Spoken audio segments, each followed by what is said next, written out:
this unofficial recap here. So it's been a minute since we've last played our game, and I just wanted to do a quick, short recap of the story so far, right? So Maeve and Fergus had a deal where Fergus stole this trident, went to Norstead Point. Maeve, you hired Balog, and the two of you made your way here while Fergus swam separately. Maeve and Balog, on your way here, the two of you had encountered a creature who said that there was a great danger in Norstead, but they didn't want to talk about it lest they draw eyes which should never look that way. The two of you ended up escaping off into the night that night, and eventually you all met here. You found Fergus wounded in a cave, and have since then sort of nestled down in the city, investigating Beatrice Clifton's strange sickness. You found these sort of magical artifacts below the Clifton house in a cave, and have learned now the story of Norstead Point from Old Man Marcos, and the story of how these sailors were sort of stranded up on this high peak, and they suffered symptoms very similar to what Beatrice Clifton had undergone. So last session, it began with the party fighting against this strange gel-like creature, which you guys had found deep within the seaside caves that Maeve had spotted on your way to Norstead Point. Balog, to sort of initiate things, hurled a javelin into the mass, and it then dislodged itself from the wall and hurled itself at you at great speed. Balog was able to sidestep this,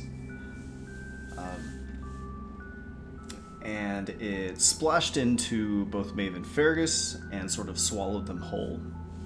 Fergus was able to escape, and he and Balog are able to pull Maeve out of the ooze. Fergus burns a torch and throws it into this giant gelatinous cube, and notes that it was immediately extinguished upon impact. Balog then hurls a heavy boulder at its corner, tearing off a small portion. When this happens, the creature sharply recoils, grows smaller in size, and then moves to rejoin itself before attempting to leap after you all again. As you attempted to flee together, it continues to pursue you, often catching several of you at the same time. After a second instance of this, you all noted that it moves at such a high speed that a single group is unlikely to outrun it. As it overtakes you all again, Fergus slices the creature with his dagger, noting that although his spear had been effective, the mass actually sliced quite easily. He pointed this out to Balog, and Balog swings his axe overhead and slices a huge gash straight down the middle. However, after a moment, the two sides sort of just mushed together again, and Balog noted that attacks to the center were ineffective. It then hurls itself at Balog, but this time he sort of sidesteps and the creature flies past in the wrong direction. Using this distraction, Maeve and Fergus race for the entrance, and Maeve wins. She challenges Fergus to copy her parkour, and Fergus succeeds in doing so, quickly placing an anchored rope for Balog. After dodging the creature, though, Balog had hid behind a column and watched it roll past him without notice, drawn by the noise of Maeve and Fergus's exchange. Realizing the creature is drawn to sound, Balog conjured a thunderous crack beneath the resting serpent matriarch on the other side of the cave. It startles, crackling with electricity and shocking Balog, who is standing in the water. However, it then climbs up onto the ceiling out of sight. At that same time, the gel hurled itself towards the crashing sound, mashing against the stalagmites and stalactites that were growing off the walls. It was not able to move through it, and Balog was able to sneak out of there. You all gathered yourself outside the cave and returned to town to relax. Given its relatively simple design, Fergus is able to successfully create another set of climbing equipment. Maeve manages to gather mage thistle to process into a poison, and Balog purchases a maul from Agnes's shop. You also learn that the caves in which you encountered the cube are called Finnegan's Bucket, and they're generally avoided by the townspeople because of how dangerous the wildlife within are. That night, each of you dreams vividly of an odd creature in a dark place. It is singing, and you all intuitively understand that you are being invited somewhere. Fergus understands the singing to be an archaic form of abyssal, and interprets the intonation as some sort of beckoning. Discussing this the next morning, Fergus denies the existence of magic, saying he doesn't believe in it. Testing this, Baylog extinguishes a flame from a distance, but Fergus disregards this as a racial trait, something Baylog's people can do. Suddenly, Old Man Marcus bursts into the room, raving about something outside. Everyone exits the tavern and sees a large black burning sphere hovering in the air above the town. It hangs there, slowly turning, and Baylog notes that the clouds are gathering from every direction above the town. He then hurls a javelin into the sphere to test it, but it simply disappears inside and doesn't emerge from the other side. Wondering if Fergus's people could perhaps explain what's happening, Baylog asks if we could call on them for aid. Fergus notes he'd have to return the artifact before they did so, and points from the cliffside into the bay where it could be found. Realizing they have to travel under the water, and having his new blessing, Baylog gives the cloak he found to Maeve and enters the waves. Discovering that the blessing allows him to repel water, he begins wandering in as Fergus runs behind to warn him. Without warning, a shark harpoons from the reef directly for Baylog, throwing itself recklessly onto him and knocking him off his feet. Unable to breathe, it flails and gnashes at Baylog, who holds the mouth away from him. Fergus and Maeve leap forward and slay the beast, and just as Baylog is climbing to his feet, another missiles itself towards him. Maeve summons a marrow, and together with Fergus they slay it as well. As they're fighting, Maeve suddenly watches as a massive shark surges by, this one heavily scarred, and it carries Fergus away in its teeth. The party takes off after it and is able to kill it before Fergus is carried too far away. When it at last dies, small white forms begin shining on the surface of the water, and looking closer, you all find this to be the bodies of several sharks and various other small fish. Right. Yeah, that was like the ringleader or something. Mm-hmm. So we can just walk in and get the Triton now, right? Yeah. So the Well, problem. that sure would be nice.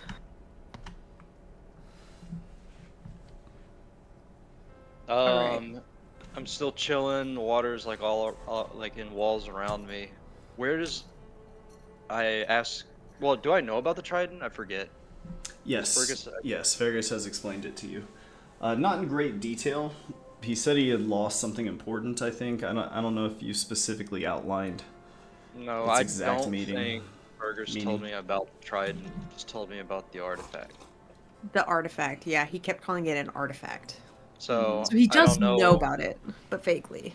Right. I'm kind of like following Fergus's lead in this case. I don't know where it is. Okay, he looks back to Maeve and he says, does that cloak seem to be working okay for you? Pretty good. All right. Trident was this way, and he's going to start swimming towards where he remembers the Trident being. Which Ray doesn't remember, but Fergus does. So he's just going to swim. Am I seeing all these like ships and boats as I'm walking by them? Yes, so give me 1 second and I will move y'all over.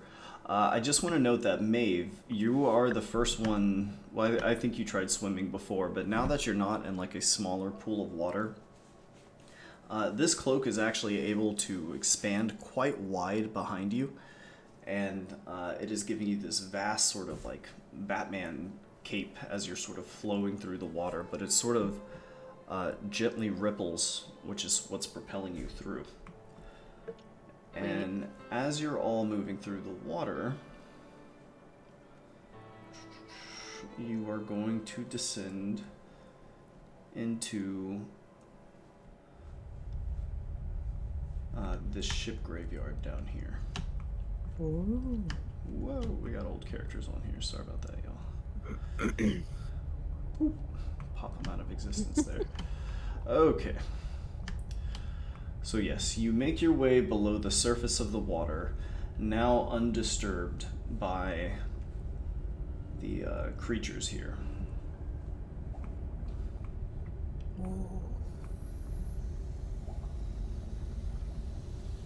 And looking down at all of these, at the reef below,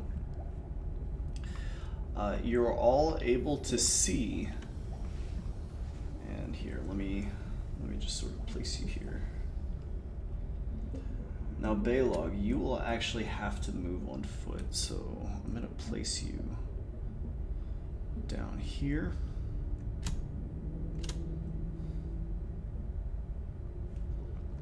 And Maeve and Fergus.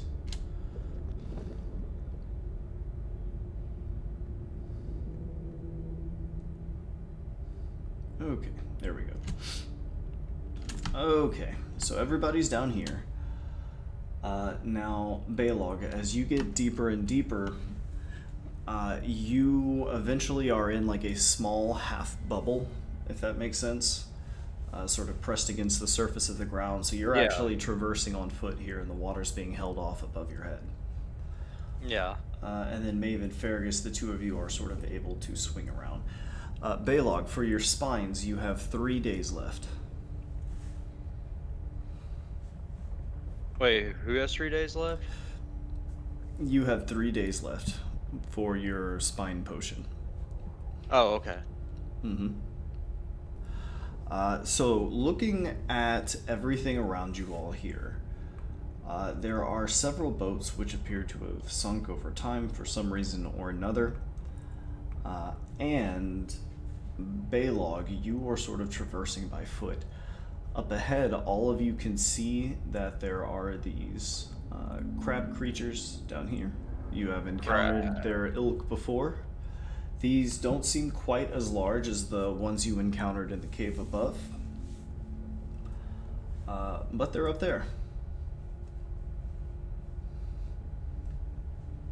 Well,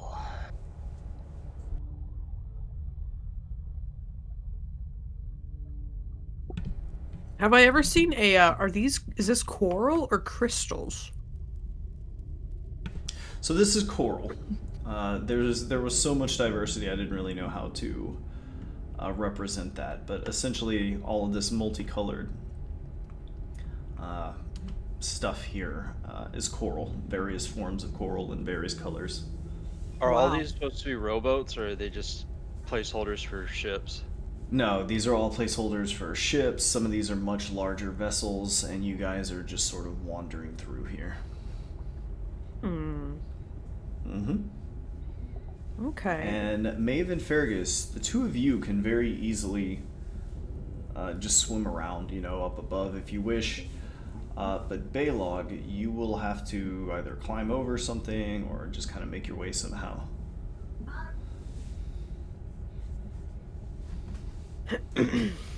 Very cool. Yeah, start walking.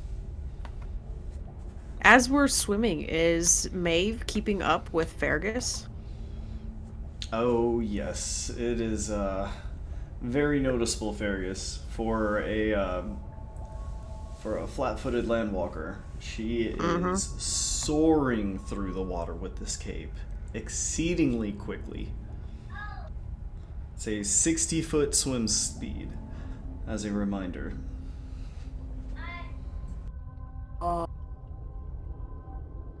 I don't remember you being this good of a swimmer, Maeve. Surely it's all, a little help you're getting from that cape. Surely. And he just kind of keeps No, I going. don't think so. No, I don't think Nope. so. She says I... as she's like swimming on her back just effortlessly. He rolls his eyes and keeps on swimming. So, Baylog, what is your approach here? Would you like to try and climb over and go north? Do I see these crab creatures? Just, Yes, you definitely do. I would like to avoid. I don't know, actually. I mean, they're not really bothered by the air bubble, because we fought these before. So Nope. um, Nope. You're still pretty far from them. I'm gonna go ahead and try and climb over this stuff instead of trying to Okay. fight these. Sure. Go ahead and make me an athletics check.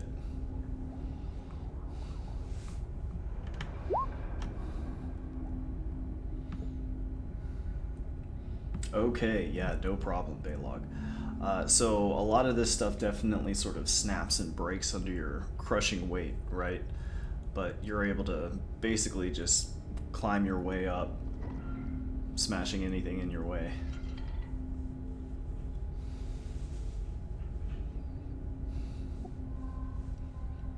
Note that you still have a maul on your back, in Yeah. addition to like everything else. So you can I mean, I'll destroy switch stuff. it out with a great axe. Yeah, you don't have to. I'm just saying, like, you have it on your person if you need to clear anything out. Okay. So from up here, you're able to get a good look around, and it looks like there is a clear path north. There are more of those little crab creatures to your right. What's the dead shark and crab creature? What happened there? You're not sure. They seem to just be, these two here seem to just be eating this dead shark. Oh, well, this one looks dead too. I mean, judging by the red tent. But Yeah, it is dead.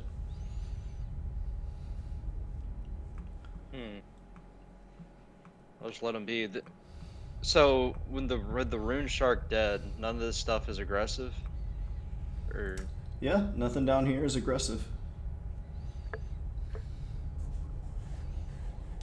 do I see anything like that's been recently disturbed in sort of in terms of ships? Not really. Everything so far seems pretty calm. And Fergus, go ahead and make me a perception check. Yeah. Perception. 7. 7. That's fine. It's fine. Fergus, in the distance you do see other sharks. However, they do not seem to be actively pursuing anything. They're just sort They're of just kind of swimming around. around. Mm-hmm. Can I take a look around here at all these ships and see if I can spot one that looks fancier than the others? Perhaps it has more filigree or a bigger mast or something. It's just a ship that looks more expensive than the others. Sure. Go ahead and roll me an investigation check. And Maeve, if you like, since you can swim, you could help with this. All right. There we go. Okay, so with a 19, Fergus, you are certainly able to find a shipping vessel off in the distance. It looks like it's gonna be this one up here, up north, this large one on the bottom. Oh, okay. You can see it off in the way. A lot of these other ones, almost all of them look like fishing vessels. But a few of these, particularly this one you see up ahead, looks to be a transport vessel of some kind. Fergus kind of nudges Maeve and says, "Oh, look at that one. I bet there's some good goodies in there." Oh yeah, I bet so. Race ya, and he's gonna go. But I know how this is gonna end, and it makes me upset.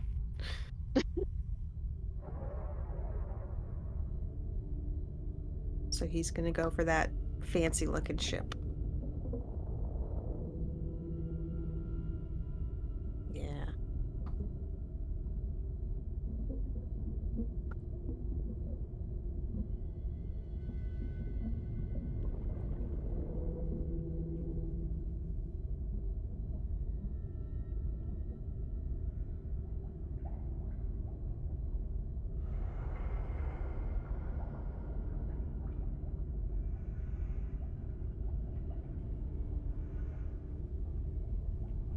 All right. Can we look for anything good in this ship?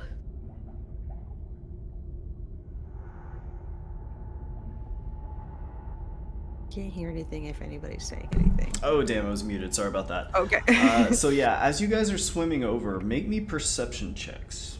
Maven Fergus. Yeah, Maven Fergus. I don't even know which ship they went to. They went north.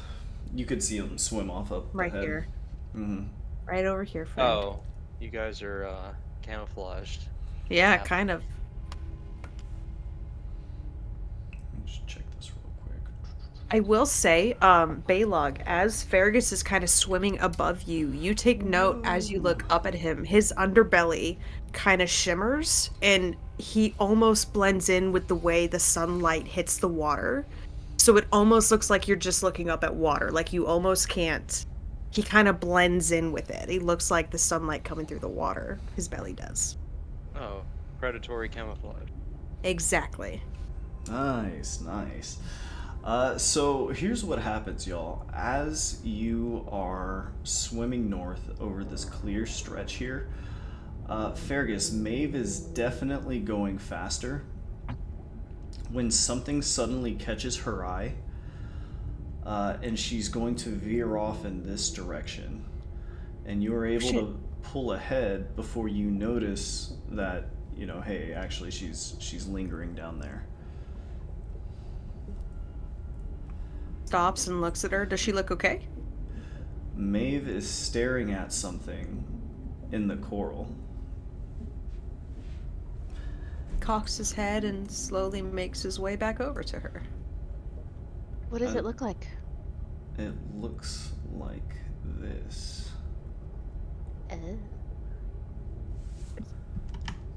That's Ugh. Like a I don't like that.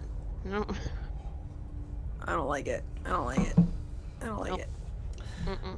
The bottom half of this is sort of submerged in the stone of the ground. And various, you know, wildlife have attached themselves to it. It's very overgrown. Did you make this on ChatGPT or is this a real life photo? This is a real life photo. real life. Yeah. What? Yeah. What? By the This- photo quality. This one is actually real. Oh my god. This exists somewhere in the No. world. That Don't is tell me. terrifying. Stay out of the ocean, folks. This is why I don't go in the ocean. Okay. Yeah. Nope. Oh. Nope. Nope. No. Okay. Okay. So at this point, Baylog, you've sort of caught up. You've clapped eyes on this as well.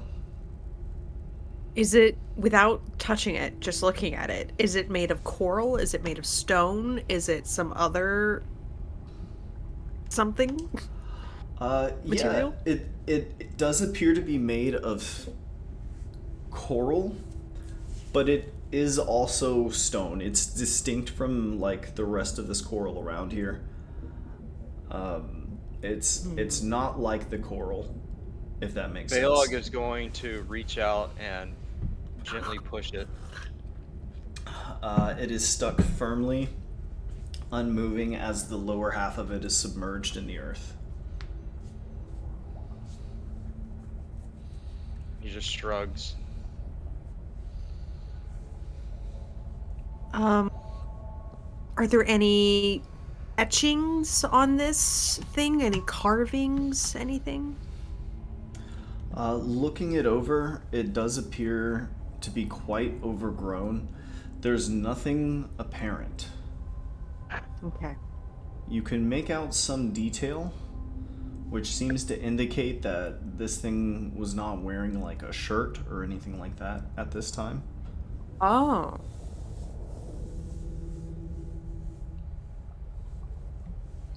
Well, no. I wouldn't even ask that. It also appears to be young. Yeah. Is there anything around it, like anything that might have dropped from its person that could tell us where it came from or something? Sure. Do you want to investigate the area for anything else like it? Just in the radius of it, I guess. In its immediate radius, you don't see anything specific. You do find it odd that it's partially submerged, but it does seem that this thing was sort of by itself.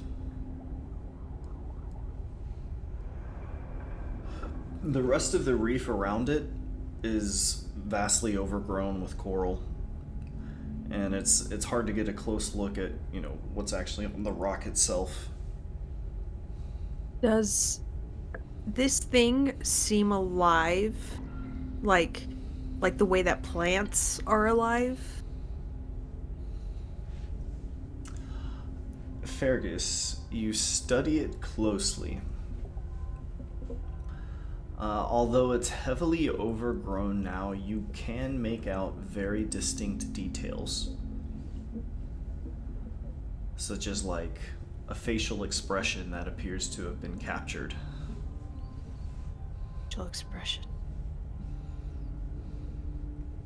Like, sort of smudging away, some of the algae over the eyes, you realize that the eyes are actually quite detailed.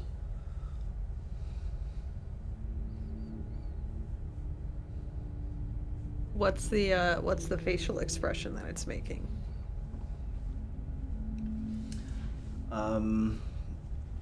It appears to just be sort of a casual half smile. Okay. Looks innocent very enough, detailed. but very Okay. detailed, yes.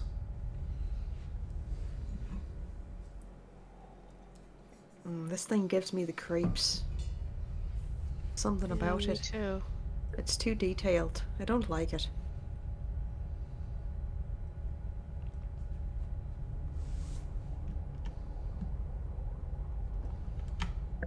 Ooh.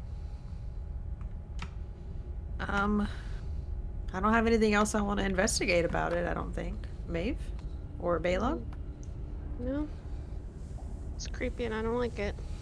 Same. What do you say we go look for some goodies? Yeah, let's go. And he's already swimming away, trying to get a head start. Okay, so y'all are heading up this way? Mm-hmm. Alright, Balog, make me another athletics check as you sort of climb over all of this. Oh, falls back down. Slips, Do right? Do I see anything like in the distance of the water, like above all this? Is there anything, or is it completely blocking everything else?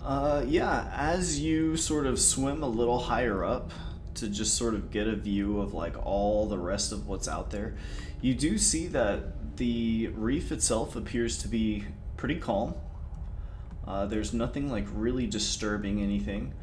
You can see a stack of ships off in a distance where the collapses appear to be, or I'm sorry, the sunken ships appear to have fallen in greater frequency. They're concentrated here, if that makes sense. Interesting. Make me a perception check.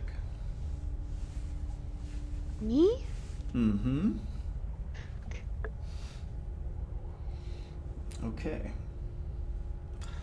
As you're sort of looking around, you do a double take, but the coast seems clear. Do I hear anything other than just basic underwater sounds? Nope, just basic underwater sounds.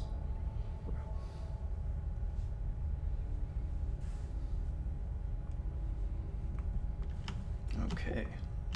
If Balog is struggling to get up this thing, because we're underwater, Fergus will give the help action to like lift a little as Balog goes, because he should be lighter underwater, to hopefully just help him get that extra push up.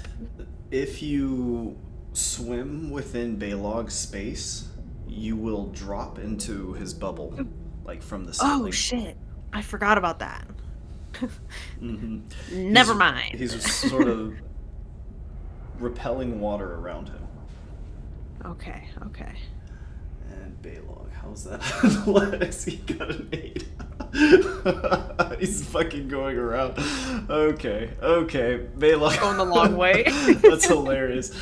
Nicely done. Okay, so Baylog, as you kind of make your way around, you're like climbing up the back of this boat. This thing is going to kind of just turn around, like seeing this movement, and it's going to just sort of like wave its claws at the other end of the boat, sort of posturing and warning you not to come any closer. I'm gonna wave back at it, and then climb down off the boat. Okay. All right. Oh, there's really no way for me to go. Sorry, little guy. I pull out my great axe. Like, well, it is what it is. Okay. All right then. Fergus and Maeve, the two of you would see this as you sort of watch, amused as Baylog has to kind of work his way around here. Fergus, or I'm sorry, Baylog, go ahead and roll initiative. And Fergus and Maeve, if the two of you would like to do anything, you're welcome to do so.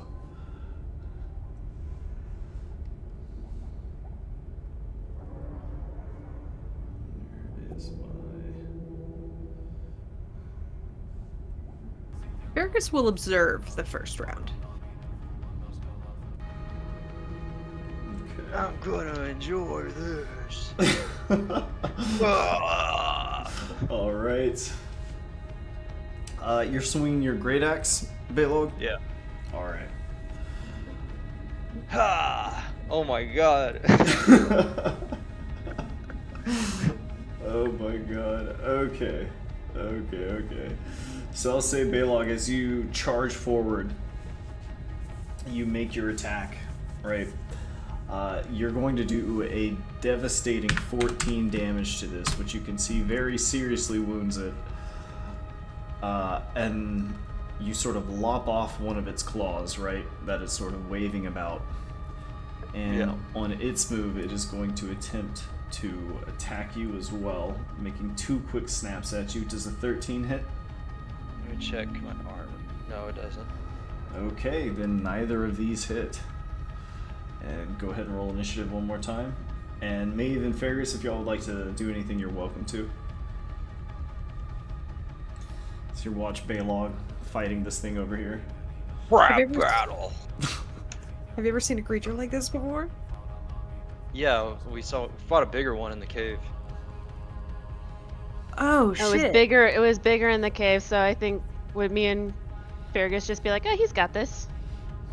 He should be fine. Let's give him a round to show us what he's got. All right. Ooh.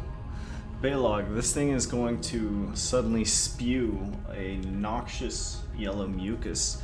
Can you make me a Constitution save?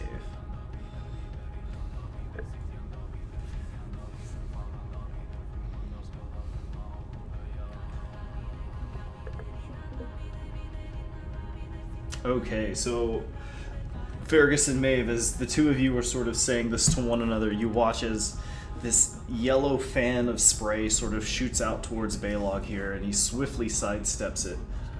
It's going to make 1 attack with its remaining claw, Baylog dealing 4 damage, and it is your turn. I am going to swing at it again. Oh my god. Alright, how do you do this, Baylog? God damn. With a 24 to hit, it's like I hit it between, like, I don't know if this thing is built anything like a regular crab. I hit it in the face and like pry open the back, like top shell, and then bring the axe down upon the exposed organs. Alright, and with that, it is going to collapse in a heap.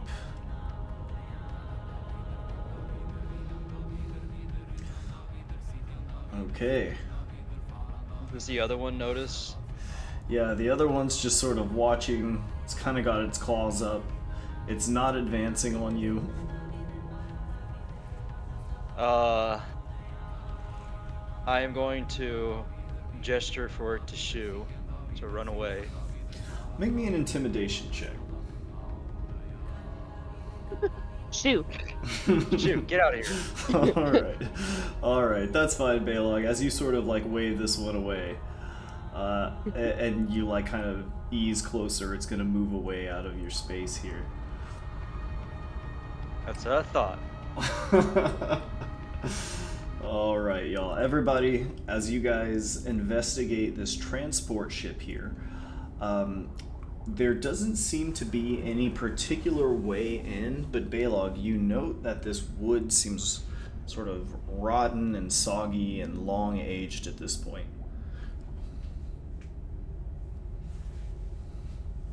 I'm going to use my maul to bust a hole, like person-sized hole into the side of it. Nice, nice. So there's sort of a moment that passes by, and then Baylog crushes this hole, and water sort of spills out. Or actually, I guess it doesn't, because it's close enough to Baylog, so it's going to sort of get pushed back. And all of you are able to sort of enter the bottom of this transport vessel, which has... Does this bubble dry everything around it too? Like, since it's completely repelling water, does it just like... that's a good question. Would it just immediately dehydrate me and kill me, basically? No. I mean, it was sort of intended to do kind of like a Moses thing, you know. It's not necessarily going to dry off the rocks per se, but it's going to keep, you know, the water at a distance, essentially. But it's not going to, like, kill you, you know, turn you into a raisin. Just immediately Okay. mummify. Can everyone roll me a D100? Ooh.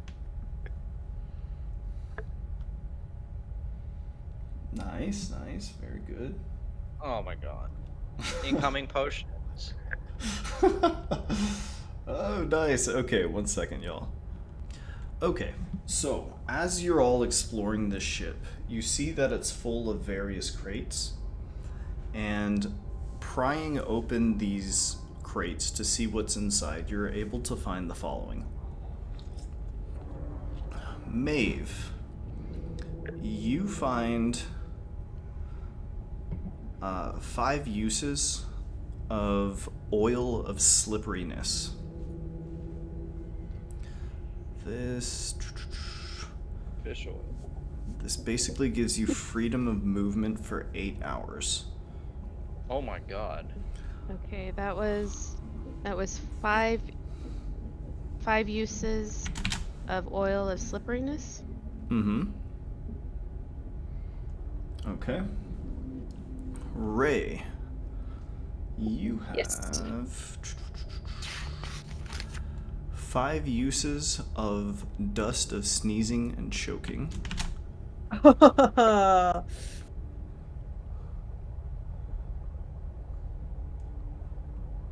Alright. And Baylog, you have 3 uses of potion of fire giant strength. What the hell? What is Holy even that? shit, dude. Oh my Sounds- god. Sounds insane. Right.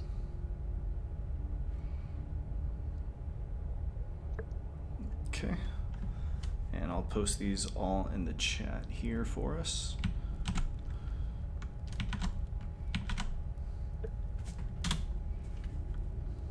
Actually, that's kind of ugly. Let me do this instead.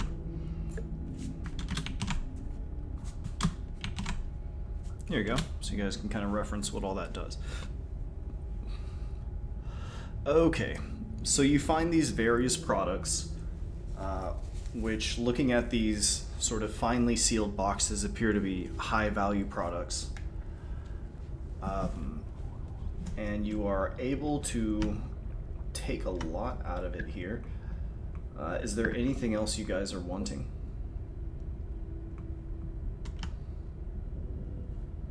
Not really. Okay.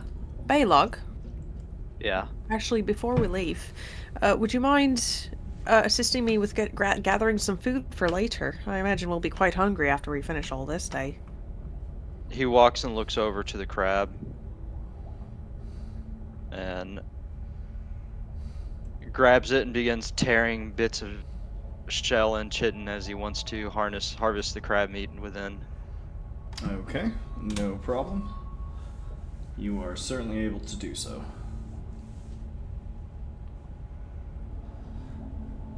So, I guess, let's see, how much time are you going to take to dress this crab?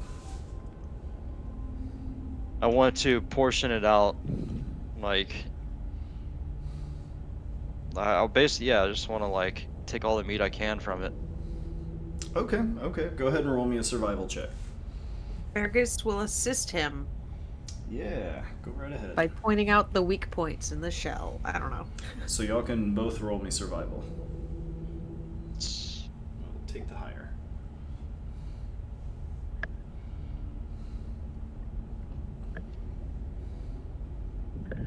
Wow, holy cow. Damn, dude. Good like job. Gordon Ramsay. And Fergus, if you want to roll survival as well. Yep, I am. I was looking for my mod. Got it. Okay, okay. So with a 23, you guys are actually able to harvest quite a bit of meat from this creature. Think like crab meat if like the slabs were like the size of like, I don't know, your arm, right? Like size of ribeyes. Hell yeah. Yeah, I would think bigger than that, like, because going down this crab claw, you know, I'm thinking like a solid arm, right? Like Baylog's arm. Yeah. So yeah, you guys have a huge amount of crab meat. Awesome. And, Well done, and Baylog. if you want some chitin as well, you can certainly take that.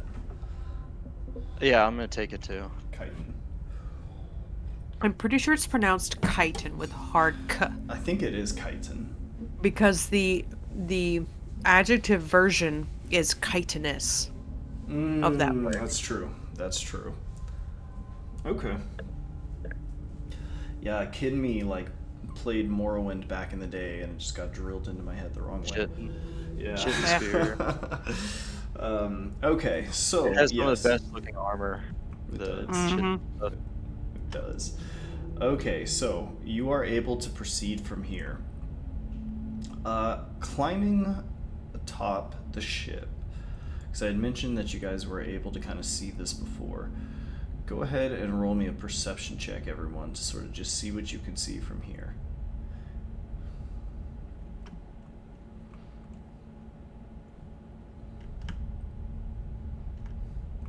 Okay. All right. So, I will say, okay, so we see two different things here. Fergus, over here, you see sitting rather unceremoniously your trident, which is just sitting completely upright and resting undisturbed on the floor of this reef. See if I can find a picture to throw down real quick.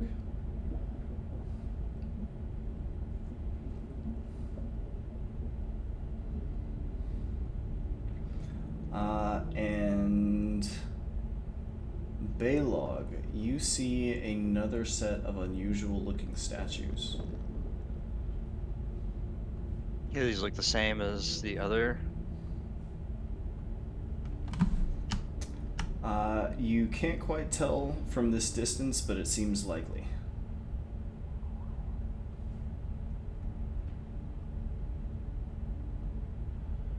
Alright, and there is that trident. It's just sort of sitting here, and I'll just call it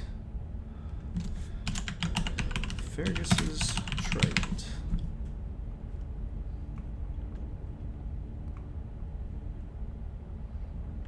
All right. Baylog. Down this away, you see the rest. I see the what? You see the statues. Sorry. Okay. So I see this. Is it trying to? Looks like it's gonna attack me. It's not aggressive. It's just sort of watching you. But no, it's not actually hostile. All right. So I'm just gonna climb down here. Walk over to the statues. So getting a good look at those Baylog. You're going to see evidence of more figures. Very similar to what you saw before, although these seem to just sort of be wandering around, sort of going about their day. But this time, it's unmistakable that these are certainly figures. Now that you've got like a better look and more of them to check out, you're able to make out that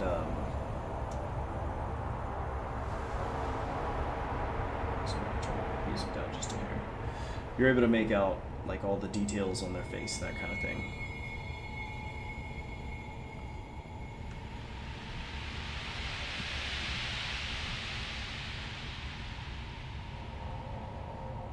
Anything you want to do with these? You know what? I'm going to pull out my maul and I'm going to crush one. Okay. You take your maul and you bring it down over the head of like this one who's like sitting here, and the head just smashes into pieces and scatter on the seabed at your feet. All right, I'm going to inspect the pieces and the broken statue.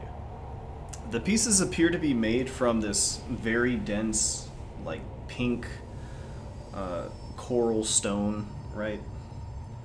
It's the same kind of stone that the other child figure was made of.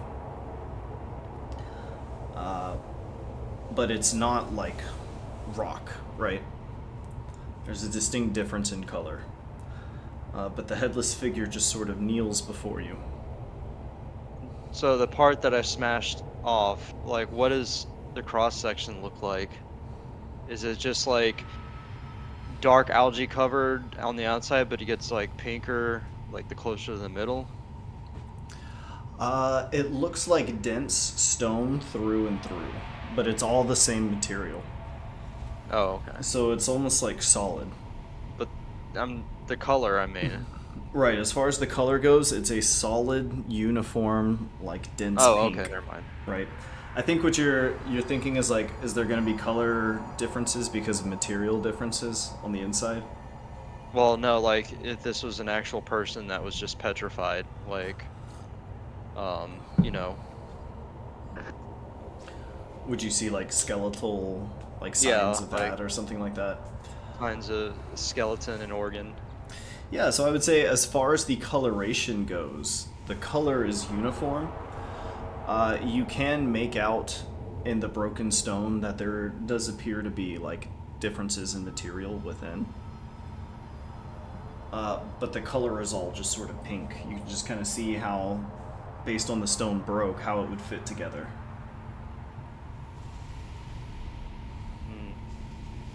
Okay. I mean, that's it, really. Okay. Okay. Meanwhile, Fergus and Maeve. Fergus, you spy your trident off in the distance. Fergus goes stock still and just stares at it. Do I see anything immediately around the trident? Any threat immediately? No. In fact, you see a few fish just sort of swim right past the trident. He points it out to Maeve. What?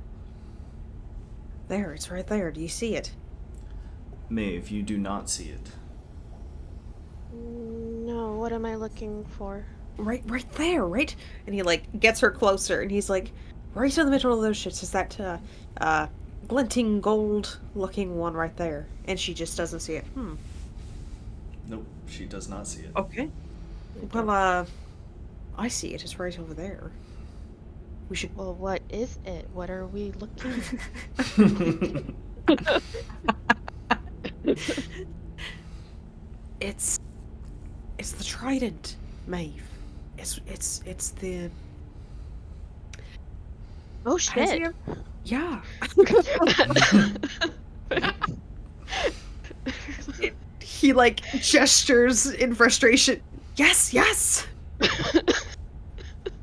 And what Balog doesn't see this, right? He never saw the trident on the ground.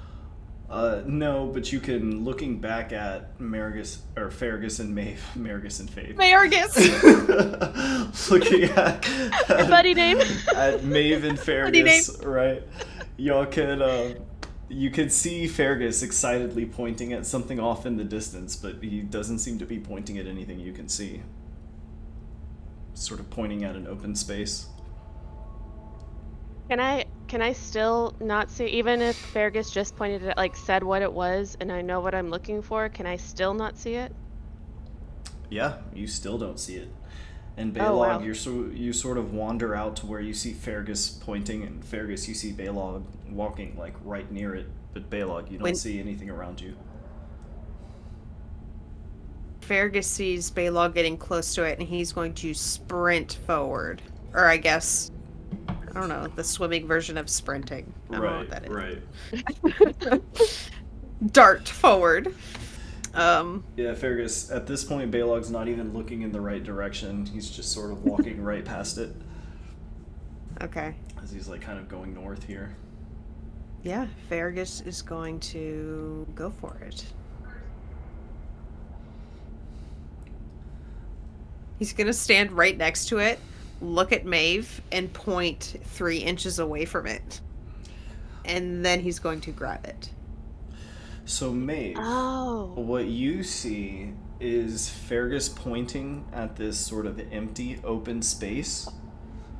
And Balog, you sort of see Fergus doing this as well, right? And then as soon as Fergus reaches out and grasps this invisible thing, it suddenly becomes visible. And Fergus, something very strange is going to happen. The ground beneath your feet is going to sort of open up, sort of repelled outward in a very similar way that Balog is repelling water. The ground is repelled? The ground is repelled. And so it sort of opens up, right? And there's like this open, empty sphere beneath your feet, like half sphere, right? Okay. Okay. So,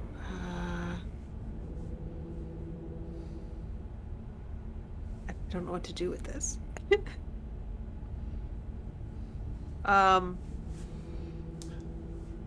You can see Does he these... feel any different?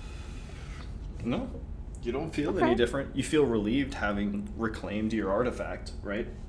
The boat beside you sort of shifts a little bit as this open space suddenly gives way beneath it, right? It doesn't like fall completely in. But it appears that in your grasp, something is sort of giving way beneath you. It's not like consistently falling, right? You can like proceed down into it. But there is something malleable beneath your feet. You will slowly descend. Okay. So, what's going to happen? Oh, Let me Lord. shrink this down. So Fergus grabs this trident, right? And Fergus, you now have this trident. You can add it to your inventory. We can get together on what that's going to mean. And Yes. Balog and Maeve, you guys watch as Fergus sort of curiously dips down and swims lower and lower. And as he swims downward, the ground sort of closes up back over him. Now, Fergus, once you are on the inside, I am like kicking myself because I should have art for this, but I completely forgot. What you are going to see is there is an old, sort of ancient cliffside city, which is beneath the surface of the ground here. And you can see that it's been vastly destroyed. And the ground that you happen to be standing over sort of opens onto the inside of a building. And Are we standing on top of a lost civilization right now? Is that what's going on? Looking up, there's open space between this city itself and the ground above. It's almost like there's some sort of shell over the exterior of the city. And there's like something that, while you are holding this trident, you're able to sort of pass through this outer physical barrier. It sort of makes way for you. What does the city look like? Give me 1 second. Okay, so as you are... So for starters, right, you are sort of dropped into a building.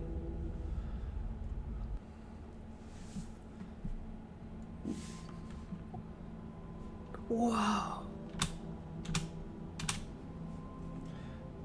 And Fergus, you sort of float in through the top here, right? Oh my god. So you drop into this room, and it's clearly like a room of a fairly advanced culture, right? Mm-hmm. And you're taken aback by all of this, and sort of swimming down and getting a look at the city outside through just like an open space. You're able to see that the city looks like this.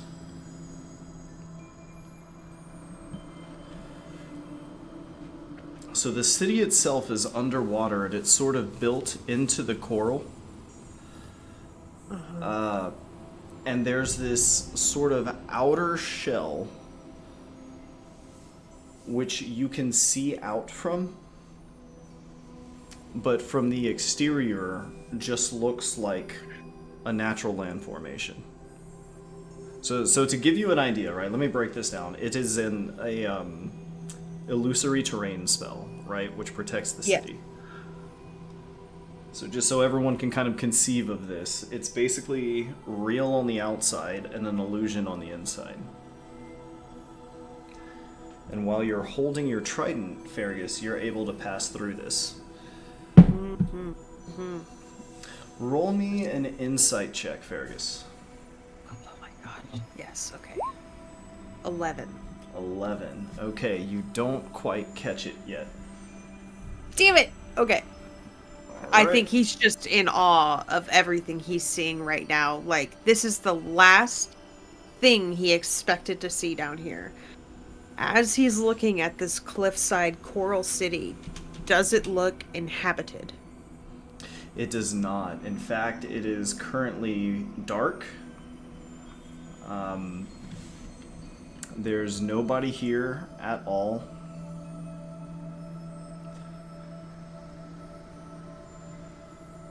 And there's no movement. Okay. Oh my god. He will head back up. Okay. So, Maeve and Baylog, the two of you sort of watch bewildered for a moment as Fergus disappears beneath the surface of the stone of like the seabed. And after another moment, the ground sort of just smoothly slides open and Fergus comes swimming up through the ground.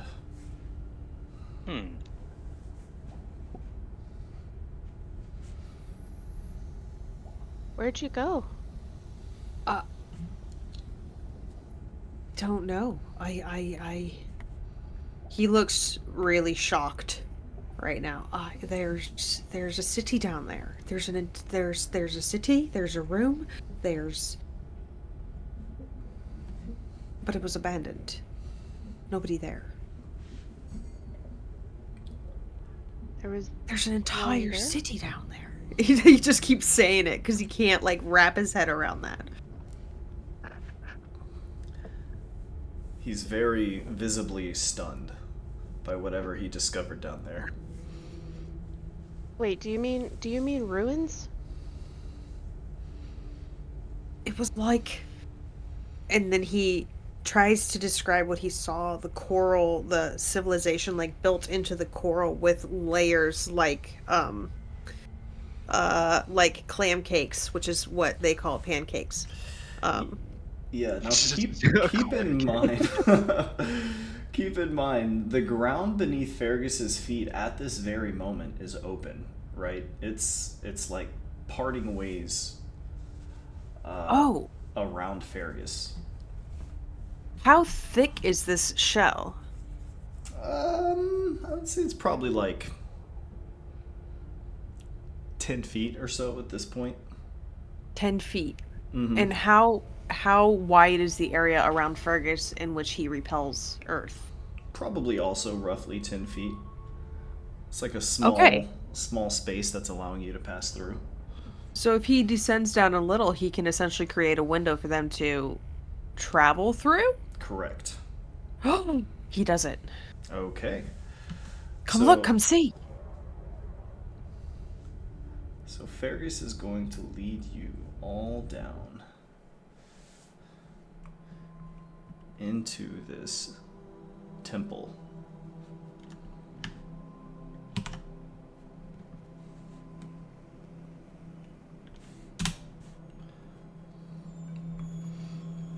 Okay, everybody can see this? Yes.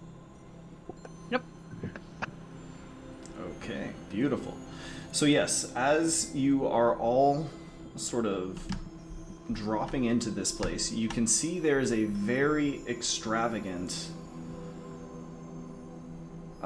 temple which has been built and which is clearly of some great significance, right?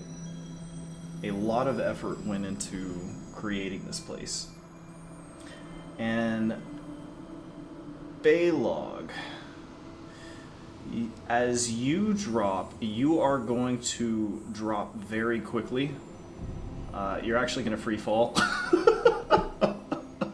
Oh, that's right.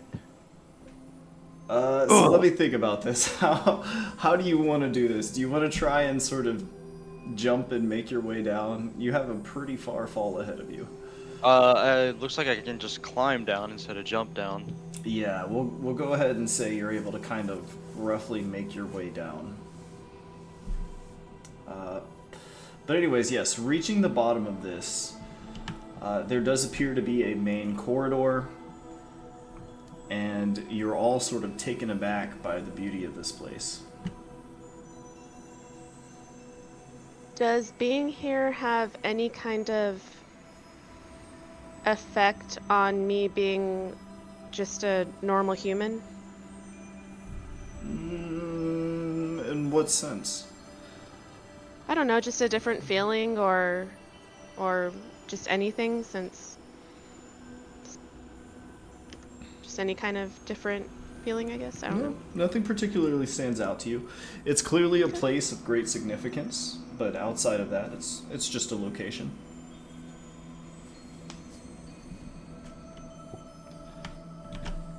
Within the designs, are there any words? Anything written?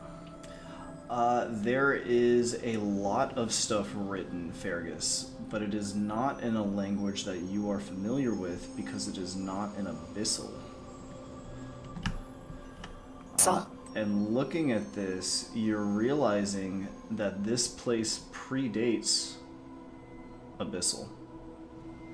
Not necessarily abyssal itself, because that's like the language of the gods, right? or the deep gods anyway.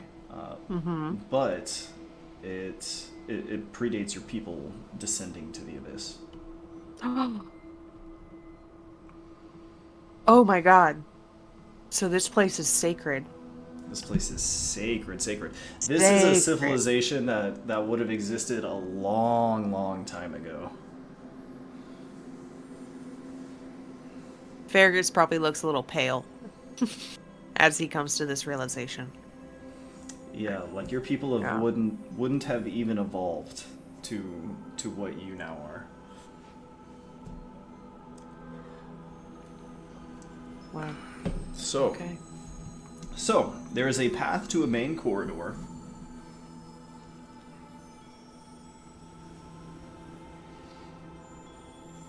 There is an empty city here. Would y'all like to proceed in any particular direction? I'm following Fergus's lead. Yeah, I'm following Fergus. Oh shit, okay.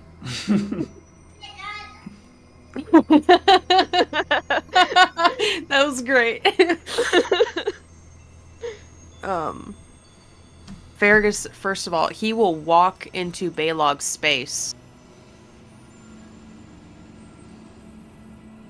He'll put his hand on his arm and, like, make eye contact and say, "Do not destroy anything here.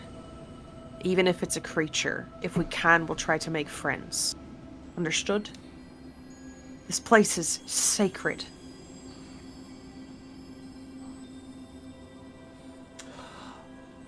One thing I need to correct that I said. I said this city was dark. It is uninhabited, but it is not dark. The pillars around you are sort of lit up with a bioluminescent glow, and there appears to be a sort of natural form of lighting throughout. Okay. Okay. So, there's a main corridor, or you could swim out to this empty city.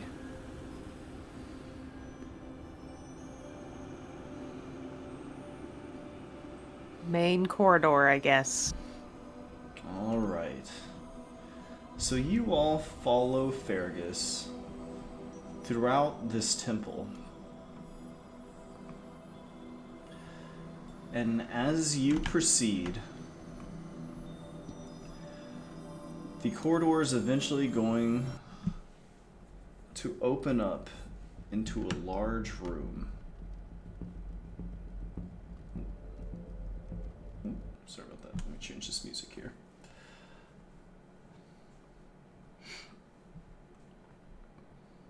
Oh.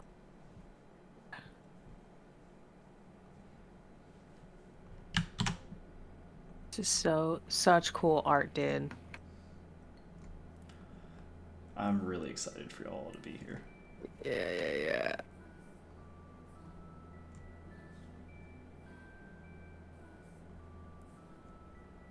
Really like this music. Mm-hmm. This is a different version of the recap music. Oh. Okay. So, as you make your way through this city, it's going to open up into this grand room for this temple that you're in. And at the end of this room is something which is clearly of very great significance. As you all sort of approach the end of this here.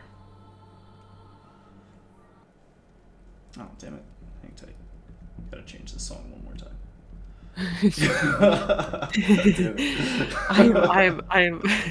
I'm in it. Okay, there we go.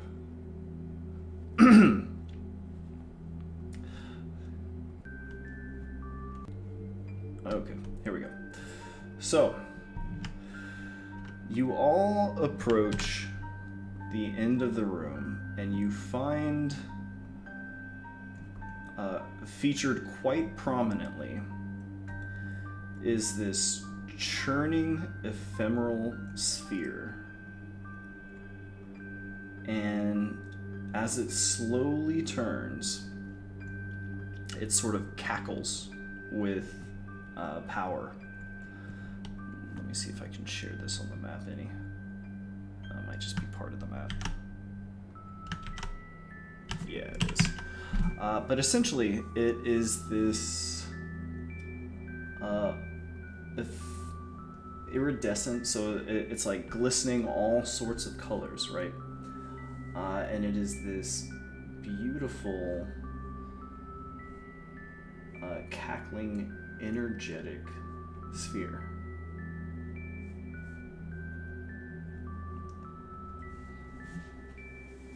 Are there any parallels or similarities between this sphere and the one that was hovering over the town? They were shaped the same way. This sphere's presence in the device that is sort of this room is built to, seems to indicate that the sphere itself is greatly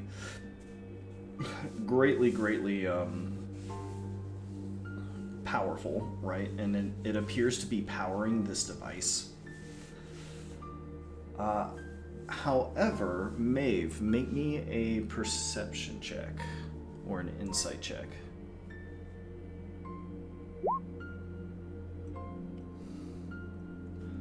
Let's see what you get.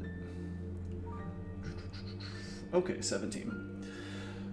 So, Maeve, you don't have a strong understanding of what these devices are or how this works, but you can see that given the sort of cackling in the water around this thing,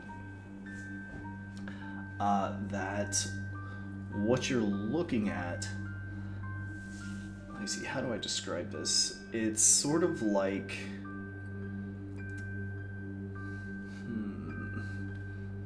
well, with a 17, I'll just go out and say it's basically like you're looking at an overcharged battery.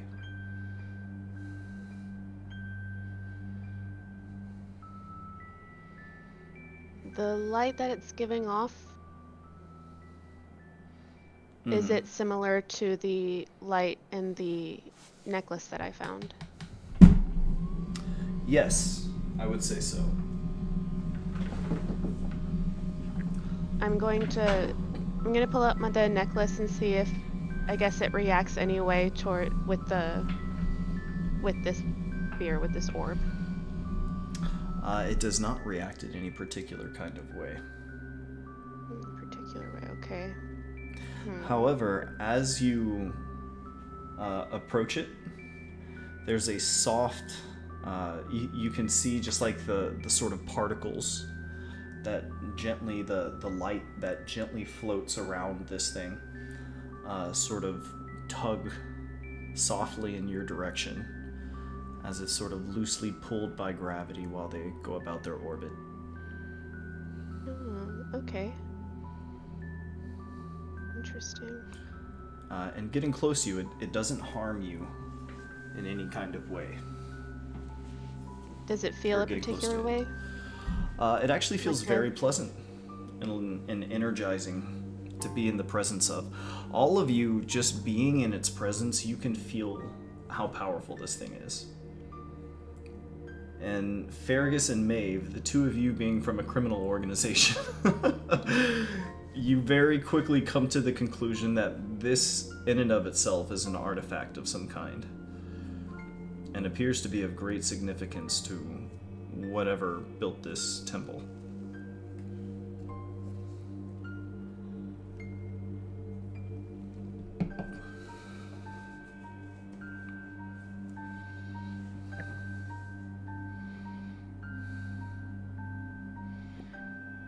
Does it seem to be powering anything specifically?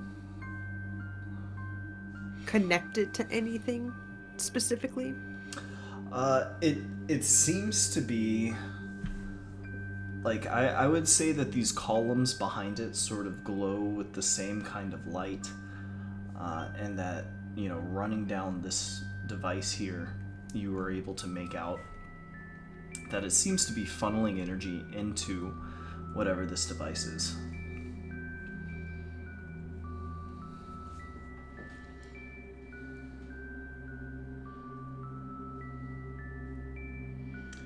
So, like, y'all don't know what an Energizer battery is, but you can certainly tell that this thing is putting some sort of energy into this altar that has been created for it.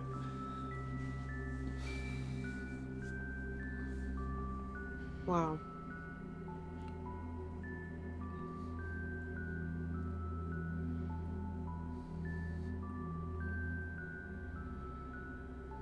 I think I'm just kind of just standing there, just almost in a trance, but just feeling calm, I guess. Does it give off a calming presence? Yes, I would say it's simultaneously calming and like fills the air with a this is kind of hard to describe. So it's almost like when there's static in the air and your hair starts like kind of floating up a little bit. It kind of Like a tingling? It sort of fills the air with a tingling, but at the same time you get a generally peaceful feeling. A noticeably peaceful feeling. Yeah, so she's just staying there, kind of just staring at the orb in a almost a little bit of a trance, but just feeling that tingling, that peacefulness,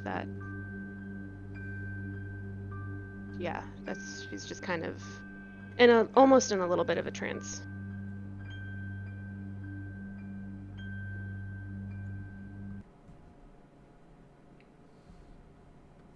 Okay. So whatever this is, it's clearly of great significance. This place is clearly of great significance.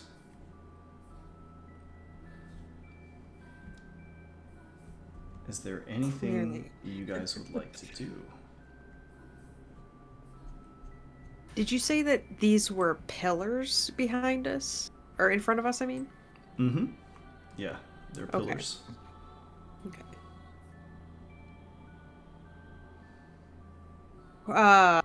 Fergus is under the stunned condition. he's just staring. He'll follow y'all if you want to keep exploring. But this is a lot to take in.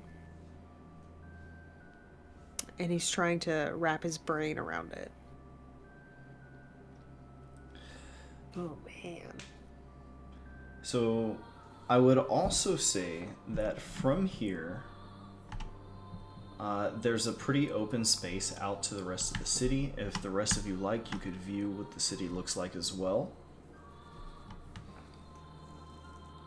Maeve and Baylog, and if you do so, I would need an insight check from the two of you.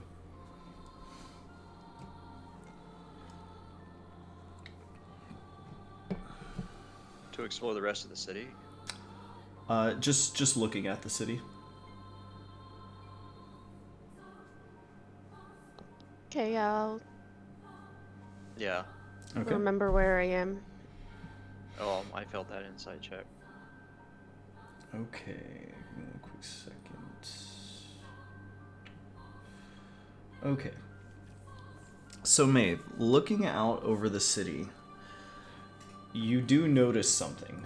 The city is beautiful, however, much of it appears actually to be destroyed now that you're sort of sitting there getting a good look at it. A great, vast portion of the city has been completely ruined and appears to have aged quite a bit in that time. Or since then, rather.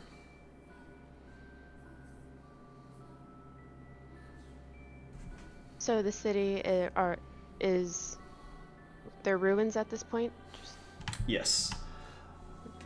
And looking over the city, like Fergus, you don't see any sign of anyone swimming within it. There appears to be wildlife, but nothing intelligent.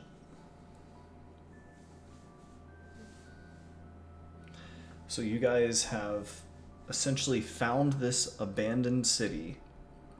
There's no sign of life. You have found what appears to be something of great significance, sort of in place in this device, in this temple, hidden by an illusion of a coral reef, which is real on the outside.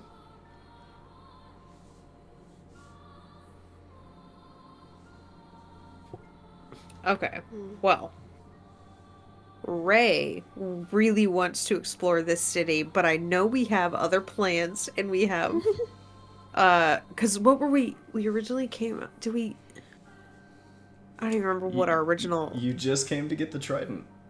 Oh, There is still Finnegan's Bucket, which you guys have not completed. and And climbing the Norstead Point. Correct, which you would need another set of climbing gear for. And you would need at least another full day to make that.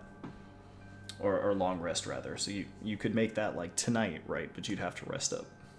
Okay. So really, there's kind of just Finnegan's Bucket at this point. What would y'all like to do? I think I'm very interested in this underwater city, so I would be fine exploring, but Yeah, I mean, I'm fine with that.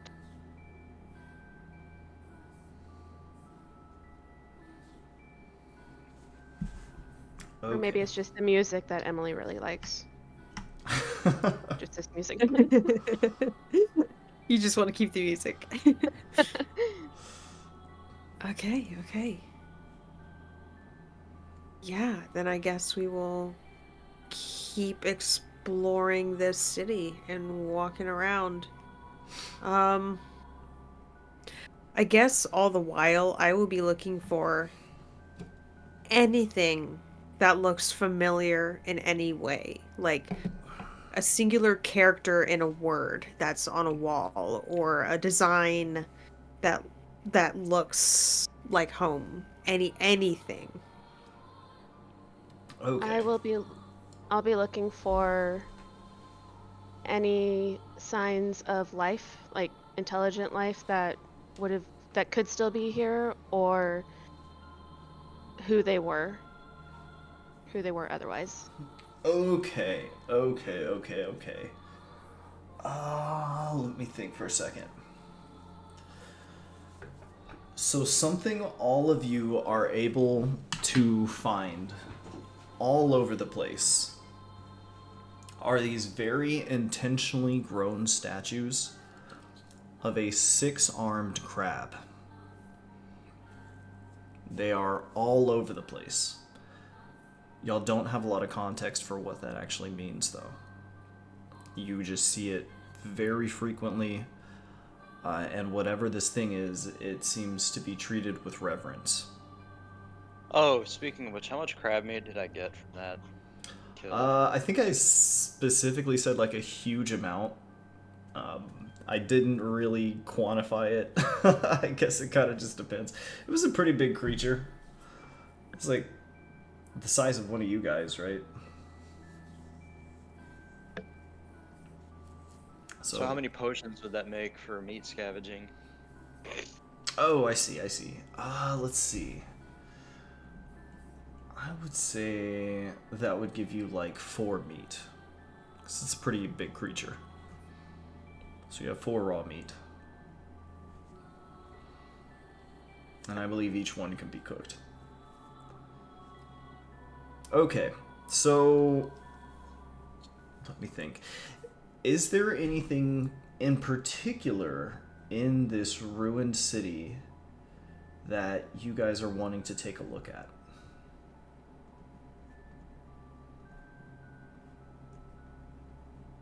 I'm just looking for clues about what inhabited this, like the species, the civilization, who they were. Okay. There is a lot of art. You're able to very clearly see through depictions on mosaics that this was inhabited by merfolk. Let me think. What kinds of things would you be tipped off to? I mean, there's a lot of evidence of prosperity, right? There's portrayals of them like eating with, having grand feasts, with lots and lots of fish or different things. There is shown a lot of reverence for these small little spheres. There's a lot of reverence for this six-armed crab thing. So this you said spheres. So that one that was in there, that shrine or whatever, that's just one of many, or is that the one? You sort of pause looking at this mosaic here. And looking at it, these spheres are orange in color.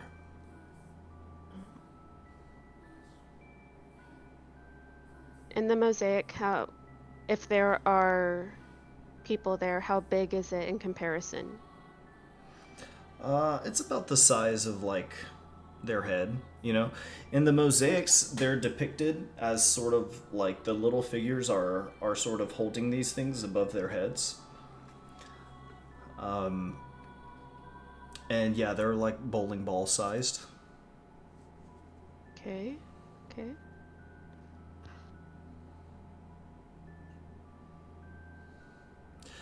Now again, you're able to discern that there's been quite a bit of destruction in this city. Now I'm going to be totally real with you guys. I don't have a lot of this city built out yet. But if there's stuff y'all want to check out in the city, we can definitely do that like next session or something like that. Okay. Yeah, I'm very interested in this city. Yeah, me too. Yeah. Okay. Fucking cool. Okay. So for now, what I'm prepared for really is to take y'all through Finnegan's Bucket. Okay. Okay. Let's see. Finnegan's so- Bucket. That's the place with all the monsters. I love that it's called Finnegan's Bucket. You decided that. The locals. Me. Okay. Fergus will kind of take pause as they're looking at this city from a distance. And he's and he's just like, I don't think I can do this today. This is a bit much right now. You okay? This means a lot for me, for my people, and perhaps the situation I found myself in. And he kind of just stared, like 1,000-mile stare for a second. And then he shakes his head. We should, let's, maybe we It's can, okay. revisit this tomorrow. We can go. Yeah. We can leave. So, are y'all going to leave just everything behind exactly as it is? I'm not gonna I take think- anything. Yeah, That's what you mean. Okay. What does Baylog take in it? What does Baylog do? What were we deciding? So they're saying, for now, we're gonna dip out of the city. And the question I was trying really to determine was, are y'all going to leave the thing you found behind. I mean, I guess. Okay. Then, with no small amount of effort through climbing, Balog is able to sort of make his way back up. As Fergus and Maeve climb back through the stone ceiling. Now, as the three of you approach through the coral reef, right? The seabed of the coral reef, you are going to see something quite odd. Okay, so as you all abruptly emerge from the seabed floor, you will be taken aback by these 4 white, sort of humanoid creatures. Oh no. Oh. Doesn't look like they would be nice to us.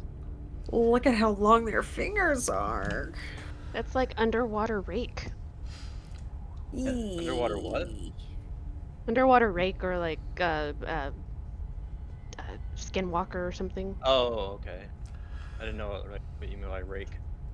And you're all only to sort of very briefly get a quick look at them, as soon as you sort of emerge out of the floor, they scatter in different directions and dart out of sight.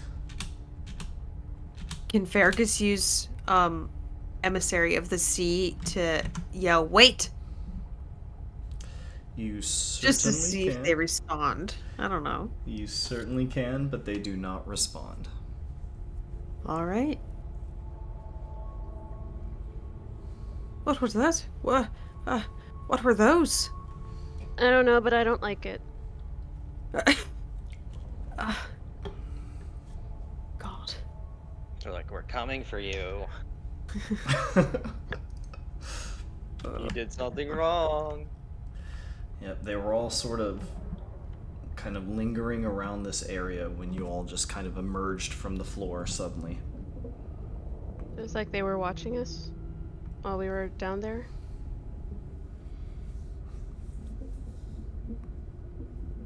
I don't know how they could have been watching us if the ground closed up behind us, unless they can Roll me see an through insight check, illusions. Fergus. Ugh. Roll me an insight check, all of you, actually. 7.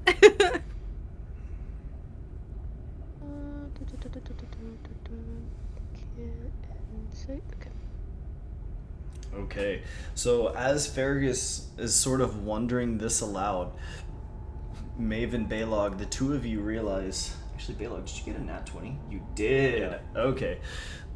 So, Balog, you realize that they couldn't see you. As soon as they did see you, they all scattered and hid in every direction. It seems like they were inspecting the area where the three of you disappeared. And when you returned, it took them by surprise.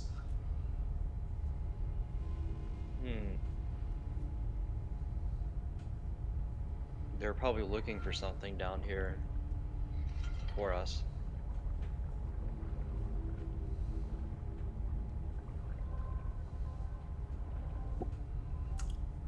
All of you suddenly become very aware of being watched, right? You can't see where they are, but you feel them. You feel them all watching you. Right. I don't like this video. I feel like I'm being watched. I don't like it. I think we should leave. Yeah, I Yeah? think so too. Alright. Balog agrees. Okay.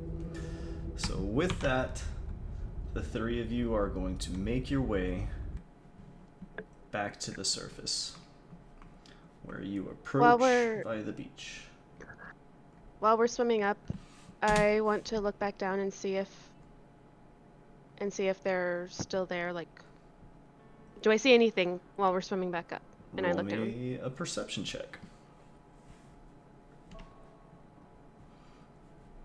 You don't see them, but you feel them there. Don't like that. Nope. Okay. So the three of you have made it back to the surface, generally unharmed, except for Baylog, who had a small scuffle with one of those crab creatures. Is there anything in town you would like to do? Veilog needs to rest. Okay. Do you want to take a full rest or just a quick short rest? Probably be a full rest because I want my HP back. Oh, can short rest do that? Yeah, short rest can give you your HP. Oh yeah, short rest to get my Alright. full health back. Okay. You have up to 3d12 that you could roll to get your health back. During this short rest, wherever we end up while we're short resting, Fergus will just silently start working on another climbing kit. He won't be able to finish it over the short rest, but he's gonna get it started. He needs to do something with his hands to like process everything. Okay, no problem. And Maeve, if you would like to roll a poisoner's kit check, you can see if you can craft that poison that you found. Okay, poisoner's kit. Now remind me what that was again? It's going to be your choice of dexterity. Let me see. For poisoner's kit, I guess that'd be wisdom or intelligence. Let me think about this. It's fine. We can just do dex plus proficiency. Dex plus blah, blah. Dex plus proficiency. Mm-hmm. I'll try it 3 times faster. No. Alright, let me see. Dex. Okay, that's 4. Okay.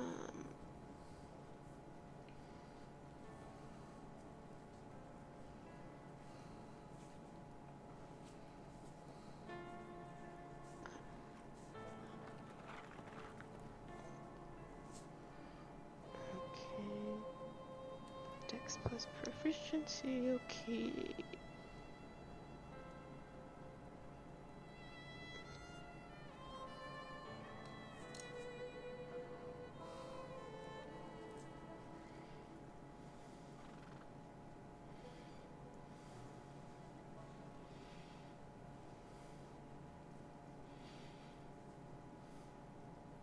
I didn't do that right. Okay, what was the little thing again?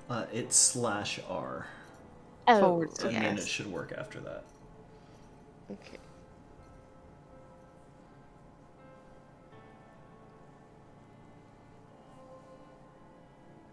Okay.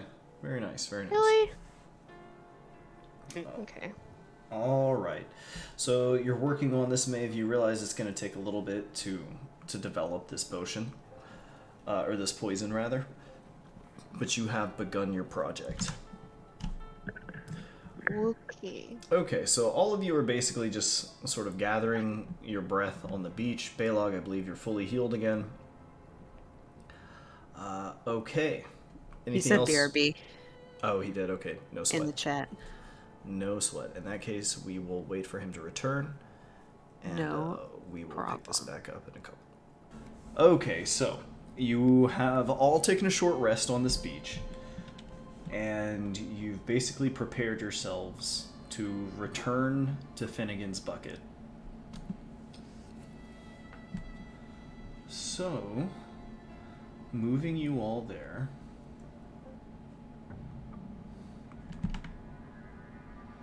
You are once again...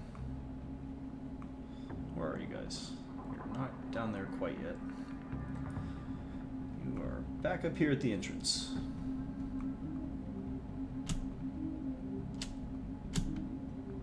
There you go. Everybody see that? Yep. That being said, you are free to proceed wherever you like. If you'd like to return just exactly to where you were, that's totally fine. Just let me know.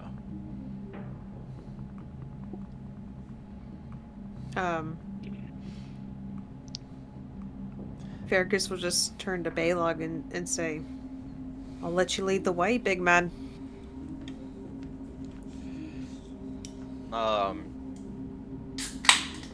He is going to begin. Do I see these bats just chilling? Were they here last time? They were there last time, yeah. You just encounter Oh. various bats, just sort of hanging out. Alright, so I'm just gonna ignore them, I guess. Continue. Basically back the way, backtracking all the steps. Okay. I'm gonna roll a perception just in case something like happens to be here, but I don't think it should. Okay. We weren't gone for that long. No, y'all weren't gone very long at all. I think y'all, like, kind of roughly went this way. Yeah.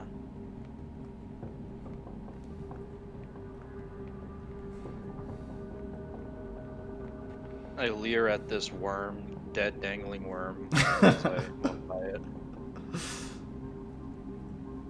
I can't move my character because there's something in the way. Oh, Is my line blocking you? yeah. I can't. Really? It doesn't let me. Yeah, it wouldn't let me drag whenever your line was over it. Won't let you go through there? Hold on. Lock him in like a sim. No, right.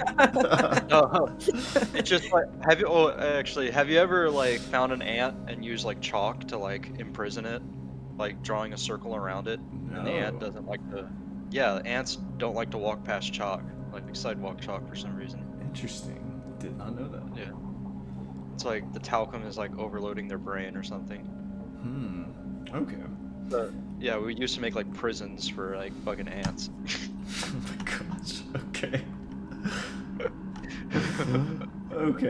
Okay. Well, anyways, as you guys make your way back to where you descend to the level below,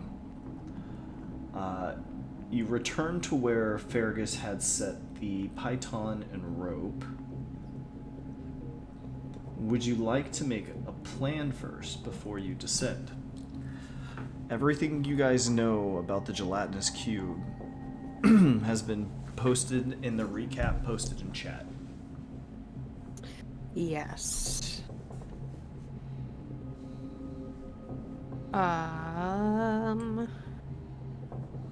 Can I see down in the hole to see like if the room immediately is clear? Yeah, sure. Alright, I'm going to carefully like climb down to take a peek. Just a peek. Okay. Peeking at the floor below, what you can tell is that the cube itself is still kind of roughly in the same area that you had left it in. It shuffled around a little bit, hasn't moved too much though.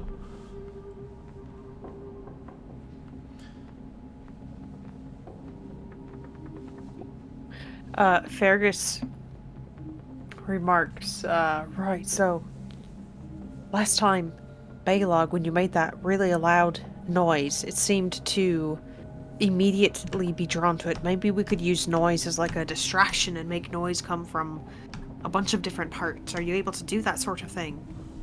I nod. Alright. And, if we can, hack away at it bit by bit, I think we can destroy its essence. We try that first. If not work, we find other plan. Sure, yeah. We need to make sure it doesn't recombine with itself as well. If we can separate it some way. I don't know how. Alright. Yeah. Okay. Y'all ready to do this? I think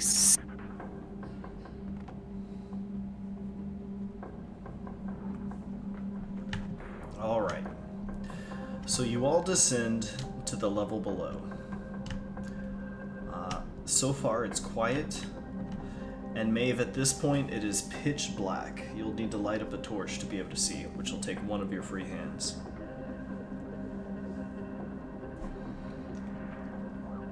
Okay, I will do that then. Now, you have all dealt with this thing before. Once it becomes aware of you, it will hurl itself at you at a pretty high speed. How do y'all want to go about doing this? I'm going to thaumaturgy, thunderous noise behind the stalagmites, like in this area once again, or in this area. Okay. I'm also gonna roll stealth and be invisible. Alright, Like so a predator. are you just going to immediately do that, or do you guys want to position yourselves first? Up to y'all. This is just to get it away from us for the time being. Mm-hmm. I mean, as far as you can see, Baylog, it's not in the immediate vicinity. Yeah, but I want it to be out of this area for more space, for more room for activities. Right. Okay, so I would say generally, Baylog, as soon as you approach, either this way or this way, one way or another, you are going to realize where it is, right? And in order to conjure a noise over here, you'd have to probably at least get this close, or at least get eyes, like, over here, so you can kind of peek through, right? Mm-hmm. Fergus, Maeve, anything you would like to do to prepare?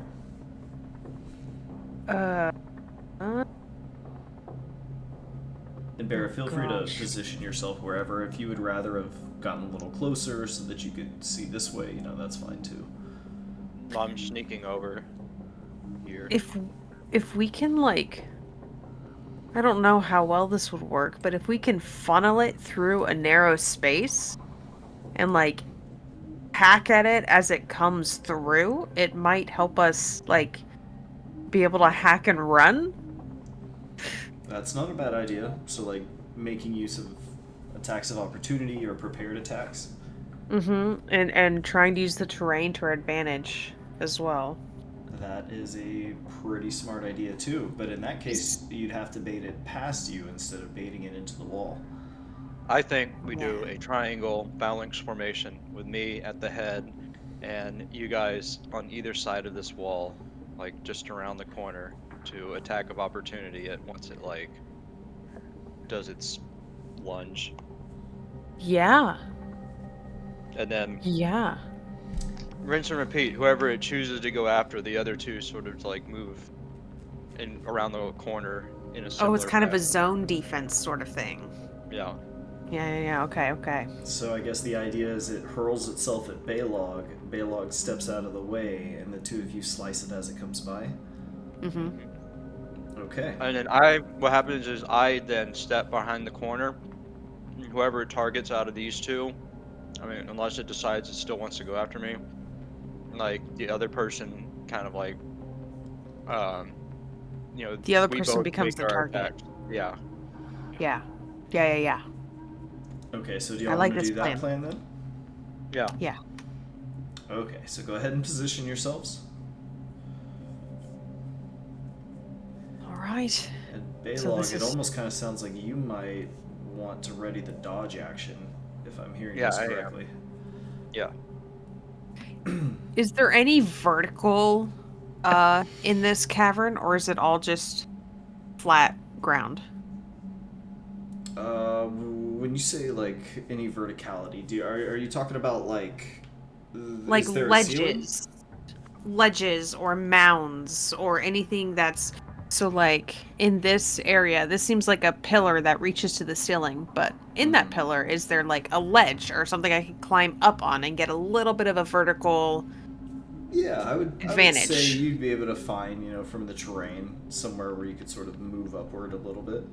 Just a little bit. I don't need to go too high. Maybe just hang on to, like a ledge or something, a handhold. Yeah, Okay. perfect. So the idea then is that this thing is going to move this way, and then Maeve and Fergus attack it from here, correct? Yeah. Mhm. Oh, okay. Okay. Alrighty. Y'all ready? But stay behind the walls, don't stand in its path. So, Yeah. Fergus and Maeve, tell me exactly how you guys are preparing your attacks. What are you preparing to do?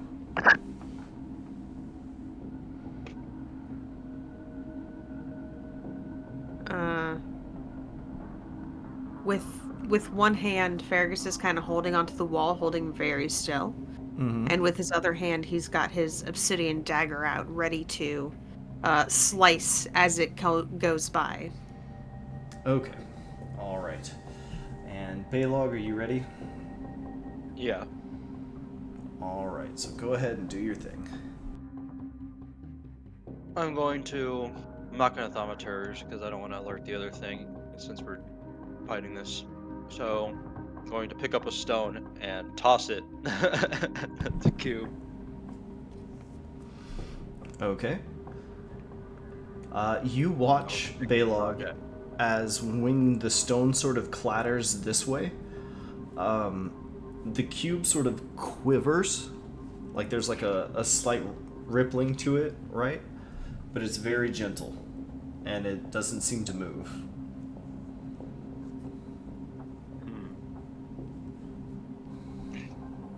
It's a very natural sound. In my native tongue, I'm going to say idiot. As soon as you say this, it is going to sort of tighten up against the wall this way, Bounce and on. very reflectively bounce off through here. Alright, I'm Sort going of to dodge. spring this way. I'm going to have to jump. Damn, that's a deep throwback. Alright, so Bela, go ahead and make me your dex save at advantage. Actually, you might just get dex saves at advantage if you know they're coming. Or maybe that's just from traps. Hold on, I gotta do 2d20 here. And I'm gonna pick the 18. Okay. So yeah, with that Baylog, you are definitely able to step out of the way. And Fergus and Maeve, this thing is going to come like flying past the two of you here. So both of y'all are welcome to make attacks. Slice. Ooh, very nice. All right, Maeve. Very nice. Okay. So this thing is very easy to hit. It's very difficult to miss. As it comes past, Maeve, you've got your dagger ready and you sort of swing high. And as your dagger sort of cuts through along the corner, you are going to sort of slice off a long, narrow piece of the corner, which kind of falls off this way. And Maeve, you go low, and you are going to slice off a piece of it, which goes this way as well. And the cube is going to decrease in size as it sort of quivers over here this way. Let me see, I believe that was its full movement there. Yeah. Does the piece that's slopped off seem to be moving, or is it like a dead piece? It sort of quivers, Fergus, and tightens in on itself like this, but then it just sort of like it's sitting there sort of jiggling like jello. So it's quivering, right? It's not dead per se, but it's not moving around or pursuing you the way that this main piece is. Can he throw this as a bonus action? Yeah, actually, go ahead, everybody, make me an initiative roll at this point, All right. as you have all quite successfully pulled off your plan here. Ooh, good stuff. Okay. Turn order. Uh-oh. Okay, everybody try that one more time. We gotta clear out initiative.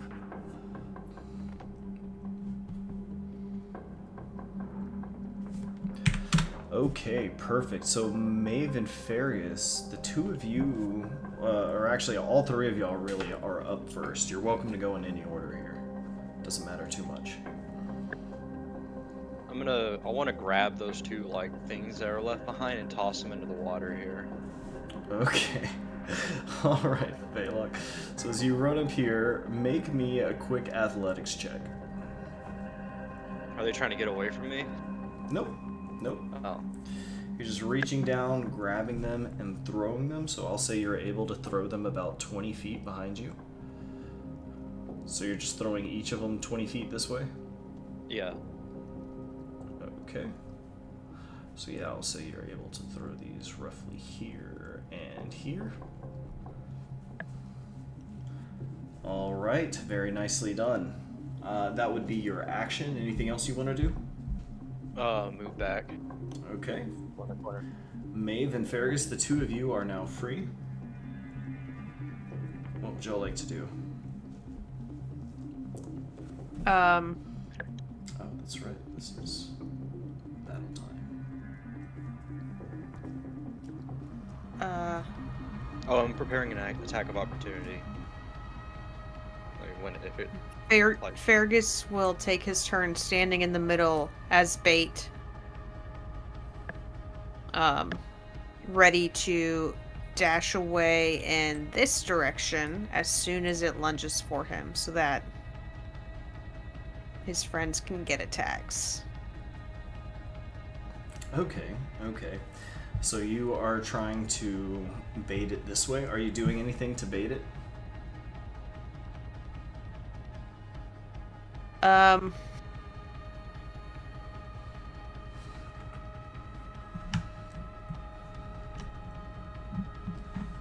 In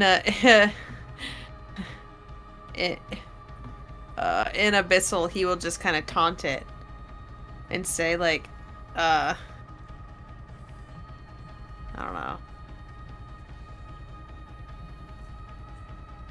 Stupid goop. Okay.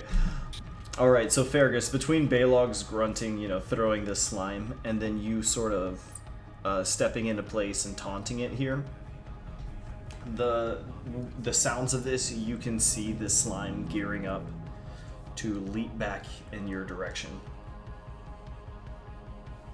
All right. But you're just gonna ready in action, like ready movement, I guess, or take the dodge action. I'm gonna ready a dodge. Okay. Maeve, anything you'd like to do? Did we already establish that fire has no effect on it? Yes. Yeah. The last session? Okay. Then I'll just get ready to make my attack of opportunity. Okay. So Maeve, as you're standing there with the torch, even though there's a fire, it's lit, you're seeing that it's sort of springing up and gearing for Fergus here. All right, so Fergus, as you taunt it, it is going to do the exact same thing. And you've got your dodge ready, so as it sort of coils up and springs back through this space here, go ahead and roll your DC, your deck save at advantage.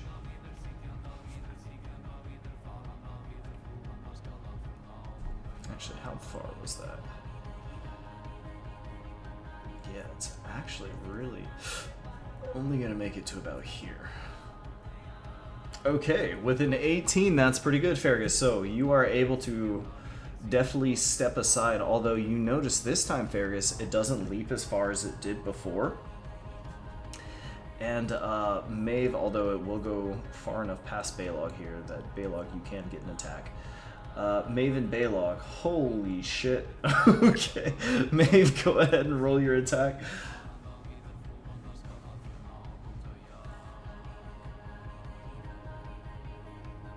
Holy crap, both of you. Okay. So both of you roll crits for your damage, and with that, Maeve, you are going to once again slice off a large piece, and Balog, you are going to swing a massive horizontal slice that just sort of lops off the top of it here. And it is now essentially about this big here. And this is going to sort of quiver up. Both of these pieces sort of tighten up like this. And let me just mark it at this point. Main cube. There you go. Can y'all see that? Yeah. Okay.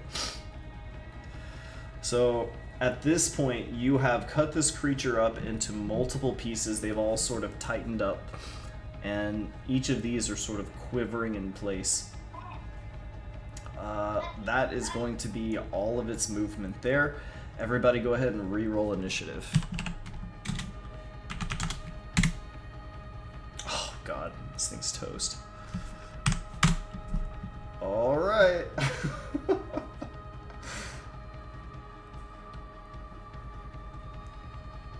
Baylog? I am going to pick up. Is the main cube? Can I like just grab it and throw it like behind these stalagmites now that it's small enough? Let me think about that.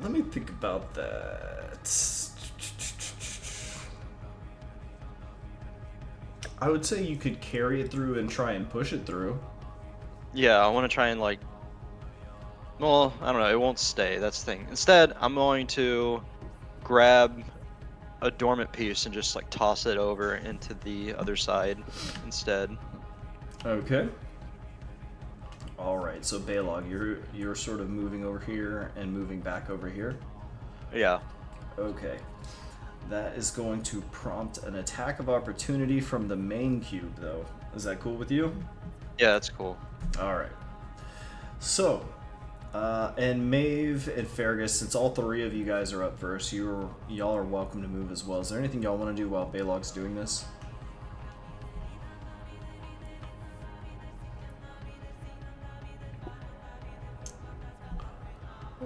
No? This main cube is still kicking? The main cube is still kicking. Baylog is removing this piece down here. This piece next to you, Fergus, is still just kind of sitting in place, as are these other pieces up here. Fergus will throw this piece as far as he can. Okay.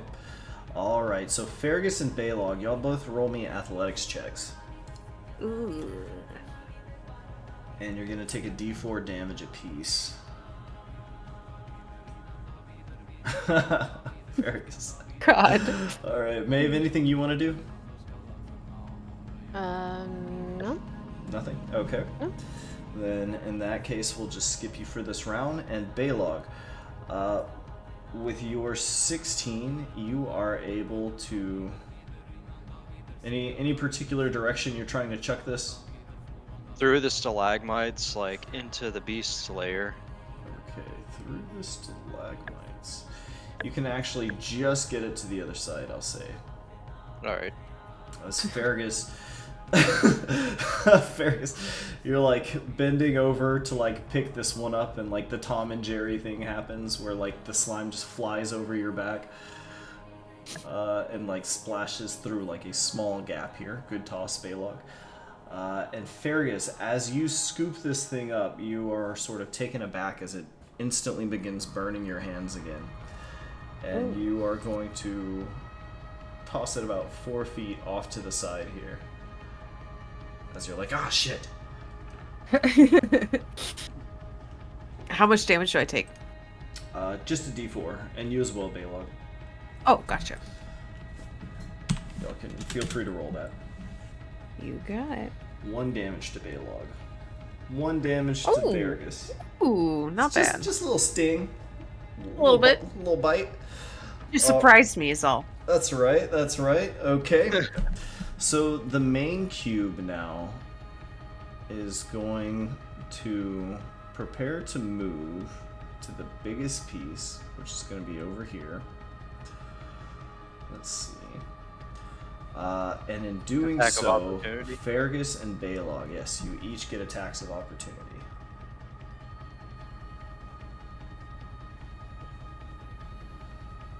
Okay, and Balog? Yeah, oh wait, it didn't go through. There we go. There you go. Okay. So Balog and Fergus, as this thing attempts to move past both of you, can y'all each tell me together how this happens? How do y'all do this? How do you both do this? I guess, like, I mean, I don't know, unless Fergus has input. My idea of it was Fergus stabs down towards the ground at it and manages to, like, pin a piece of it, like, keeping it from moving any further. Kind of like how, like, hitting someone's shirt and stopping them from running away. Mm-hmm. Sort of pins And it. and then I use the flat of my axe to just crush it into the dirt. So you splat it. Yeah. Fergus, you want to build on Absolutely. that any? You good with that? Yeah, absolutely. He sees Balog going for it and instinctively acts to stop it in place so that Balog can hit it, just as he's described. Okay. So Balog, as you bring the weight of the flat of your axe down, it's going to sort of splat out in every direction. And with this, all of these little pieces are going to sort of tighten up and then begin just breaking down and bubbling into little pools. Actually, I'll just leave them on the map here. No, I guess I can't. Oh well. Alright, and with that, this thing is toast. Well done. Well done. Good Yay! teamwork. Good job, everybody. Good teamwork. Man, a plan really makes a whole difference, huh? Instead of the roach out that happened last season. Yeah, instead of just being like, shit, fuck, let's run. Well done. Very good teamwork, everyone. Very cool. Very cool. So yep, aside from the small puddle of goop on the floor before you, the way is now clear.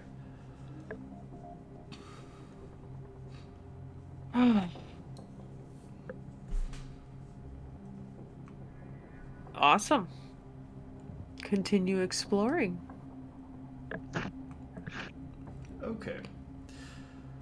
So, as you all continue further through this cave, there's really only one path, as you find, as the other portion of the cave seems to be sectioned off just by the various natural formations. I'm keeping an eye on the ceiling for another worm creature.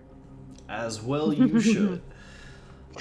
But there are no worms. If there were any worms, the cube would have basically wrapped around them. So as you continue further up this way, you find that this cave is going to deepen itself yet again.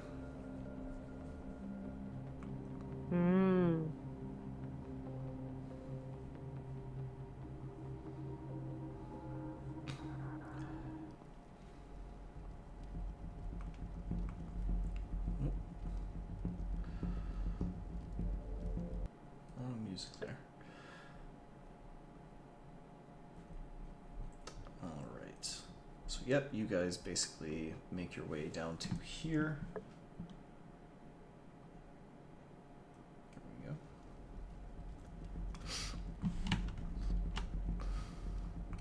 So looking about this cave, you guys are going to find that there's really only two ways to go. You could either go north, or you can move into what seems to be a submerged path this way.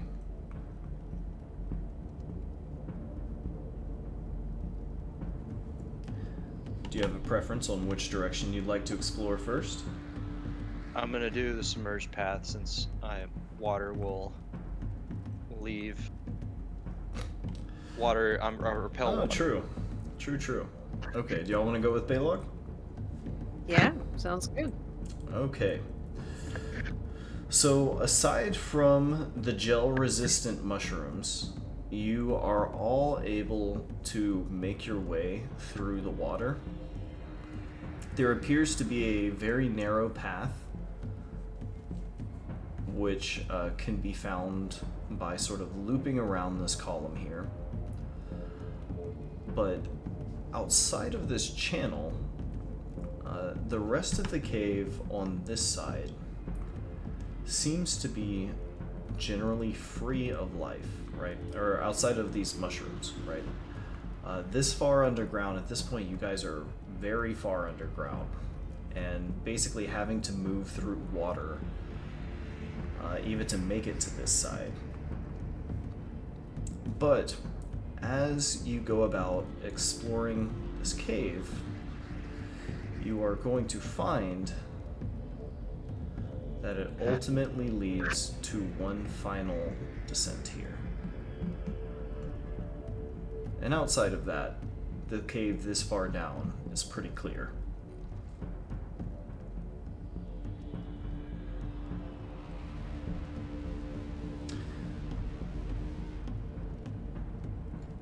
So at this point, you guys are 3 floors deep. And as you descend to the 4th floor, you're going to encounter something a little bit different. Uh-oh. Don't What's like this thing? That, Baylog, now that you have been down to the city, and it's actually interesting that you went to the city first, you recognize this as an old, worn statue of a 6-armed crab. Something tells me that this area was made by humans and not merfolk. Well, actually, Baylog, looking around, you kind of get the sense of the opposite. This Oh, never mind. appears to be one of the merfolk temples. However, unlike the others, this one is heavily, heavily destroyed. What's this red stuff on the ground? It's just various little pieces of coral. Oh, okay. Same here with these little things. It's little pieces of coral sort of jutting out of the wall.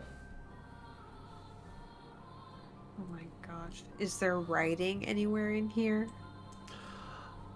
This place is very clearly of some significance, Fergus, but in this first immediate room, there's not any writing that you recognize, right? I would say there's lots of writing all over the place, but it's in a language you don't recognize. Okay. Do we hear anything? Nope, not this far underground. There is no life down here. Any particular smells? Nope, no particular smells. It's old and smells like earth.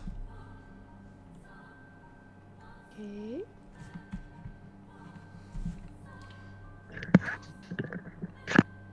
Okay. So as you make your way through here, it becomes very apparent that you are essentially working through some sort of structure that became submerged in the earth. Now, as you all pass this room, something on the wall is going to catch your attention.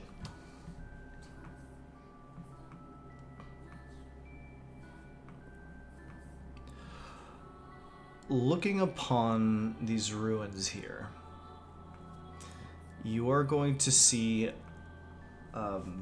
basically a mosaic depicting 6 major figures, which are shown singing to smaller fish humanoids, essentially the merfolk.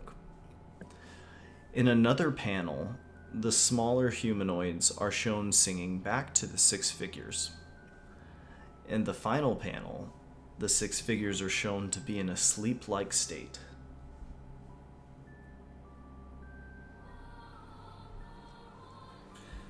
This is accompanied by script that you can't quite make out.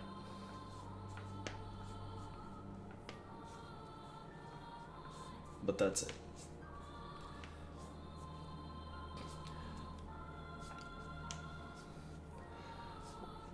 Did you say, what do the 6 figures that in the first panel were singing to the humanoids, what do those figures look like? They're merfolk, Okay. but they seem to be 6 important merfolk.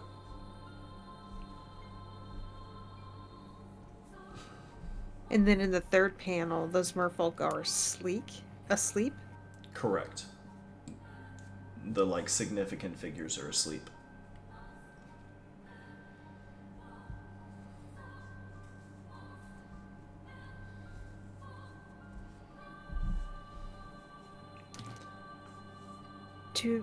Two of these places in one day. What are the odds?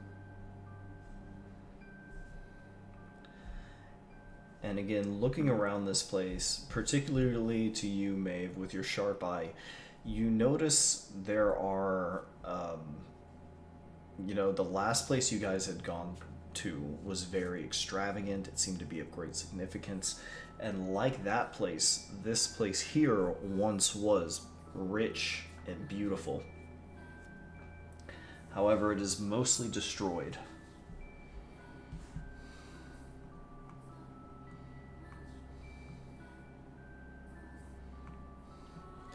Baylog, this corridor over here has collapsed and is impassable.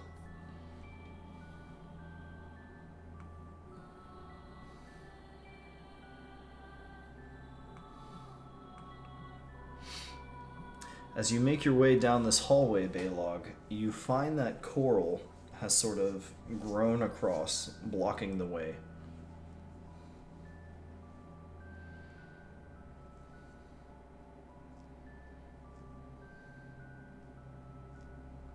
You might be muted. Pull out my maul and smash through it. All right. Without any effort, you are able to crush the coral and clear the way.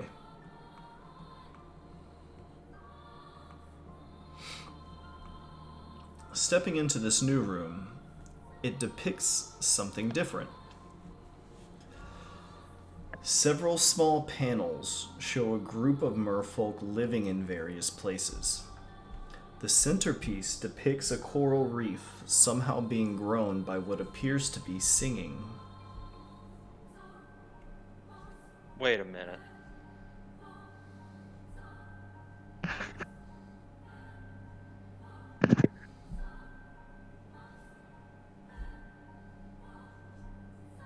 Alright, keep going. Okay. That's it. That's it for this room. You guys just see that they are singing and the coral reef appears to be growing as a result.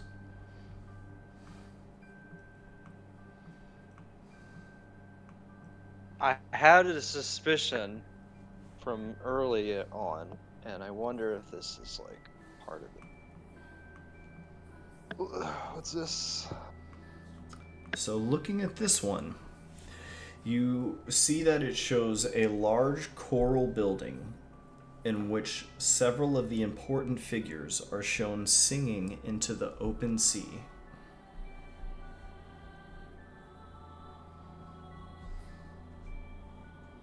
Wait, say that one again? It depicts a large coral building in which several important figures are shown to be singing into the open sea. Okay.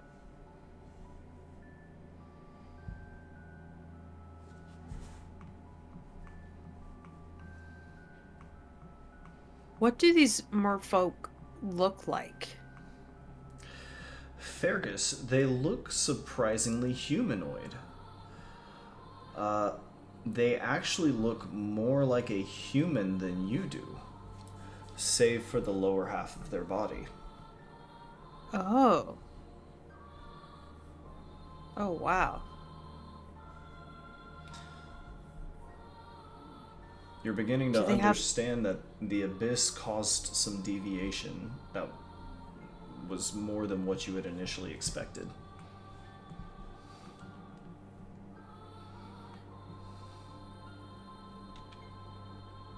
You have any questions about that? Not at the moment. Okay, no problem.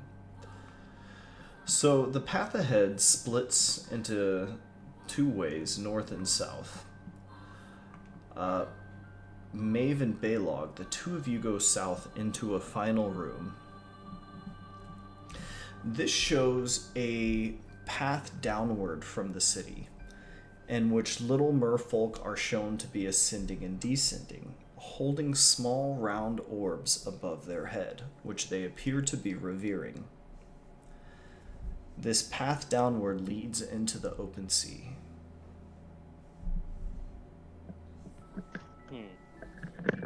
Can you say that again? Sure. This mosaic in here depicts a small path from the city out into the open sea, which leads downward off the ledge of the reef. Small merfolk figures are depicted to be ascending and descending using this path, and they're holding small round orbs above their head. The orbs Do they are... look? Sorry, go on. I'm sorry. I'm sorry. Continue. I didn't. I let. Oh, Go I was just going to note the orbs are orange in color. Ah.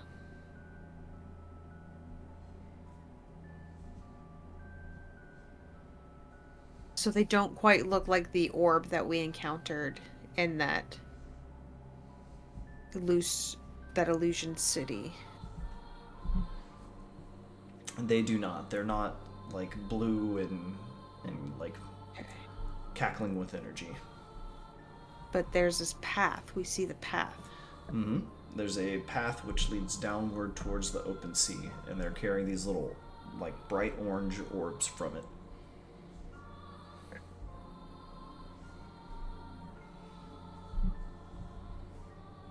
Do we know where this path is? Have we seen it before?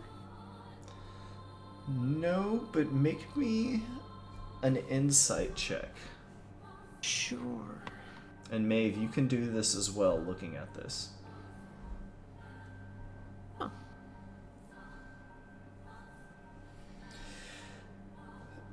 So, you haven't seen this path before, but looking at this mosaic, there's something vaguely familiar about the orange orbs.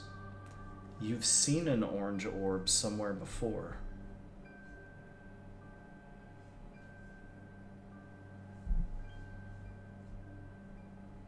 Seen it before.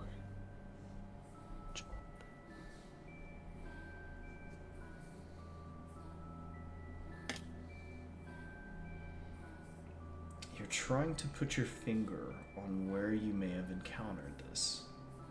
Was it in our dream? Oh, it wasn't in your dream. Okay, okay. Do y'all What remember?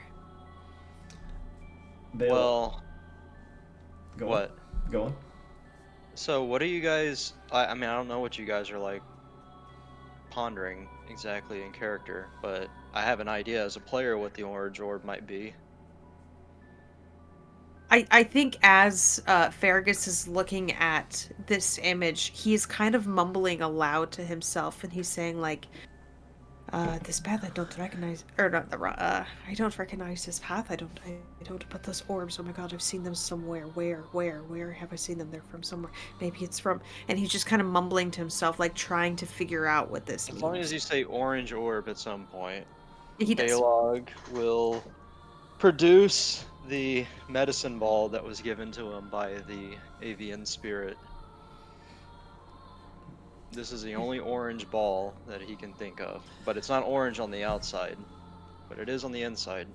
Correct. It is a bark-covered sphere. But if the bark of it is removed, it will reveal a bright orange sphere, which has been cracked open at one piece, and that's where y'all have been retrieving the pulp from within. And what is And the that's the mosaic? thing. What does the mosaic show with it? It's like them bringing it into the ocean. The mosaic depicts a path from the city to the open sea, which descends downward off the ledge of the reef. and merfolk are shown descending and then sort of coming back up with these orange orbs. So this spirit gave me an orb that was from there. And however, and I think the merfolk are at somewhat odds with whatever is causing the affliction on the surface, like on They land. must be if they're going down to get a cure for it. Baylog, make me an insight check. 9/11. Oh. Oh god. No. Second orb has hit. Baylog, there was something that the bird had said to you about this orb, but you don't quite recall what it was. I'll go back and watch the video. Wink, wink. Okay. Just kidding. He's gonna ponder on it this evening. Yeah, think real hard about I'm it. sure I'll remember it. Yeah. Okay. Any other questions about this in the meantime?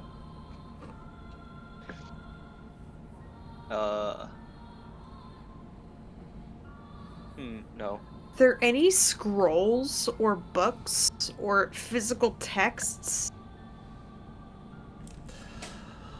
Well, you're not going to find paper per se, but you are able to find what look like tablets, which are sort of with scriptures etched into the coral, or rather grown into the coral.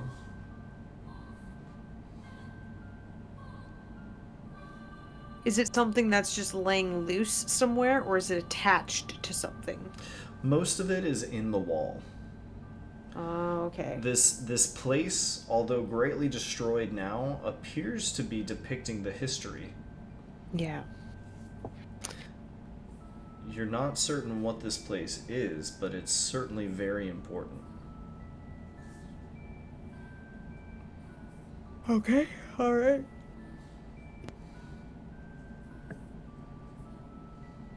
Okay. Would y'all like to go north now? Sure. Northwood. So you all pile together, having learned of their involvement with these little orange orbs, and encounter what appears to be another descent downward. However, when you descend into this final room, it is a much smaller space. Whoa! Baylog just shrunk into nothingness. What? What happened? Can you still see yourself, Baylog? Yeah. Okay, there you go. You moved. Alright. So as you step into this last room, you are going to encounter an altar of what appears to be great ceremony, or a greatly ceremonial altar. Let me get this grid out of here. Yeah. Get that trash off the Get screen. out of here, grid. Alright.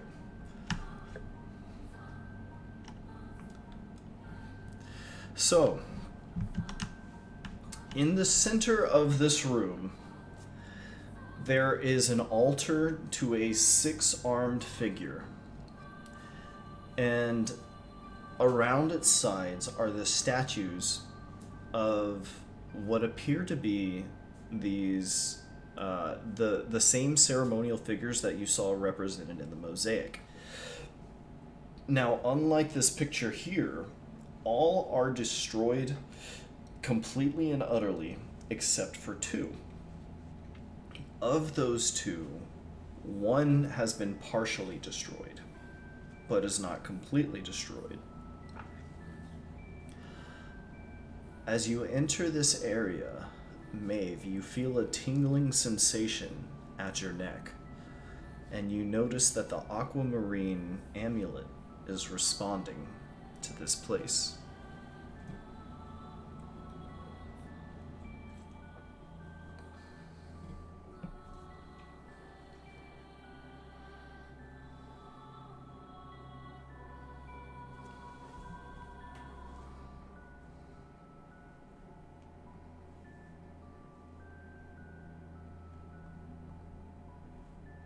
You might be muted, Maeve.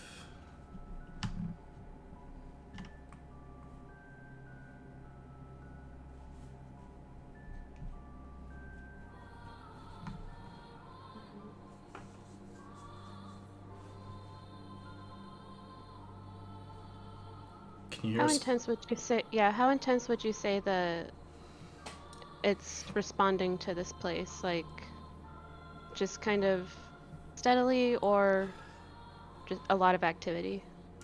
I would say a lot of activity. It has sort of lit up whatever it seems intended to do. This seems to be the place to do it. Is it growing the further I go into here Yes. in a certain direction? Yes, so it is sort of humming with activity. It has lit up as you've entered this particular room here. And looking over the ground, you can see that etched into the ground are numerous complex runes. And this room appears to be sort of set up and configured in a way to prepare for various kinds of magic.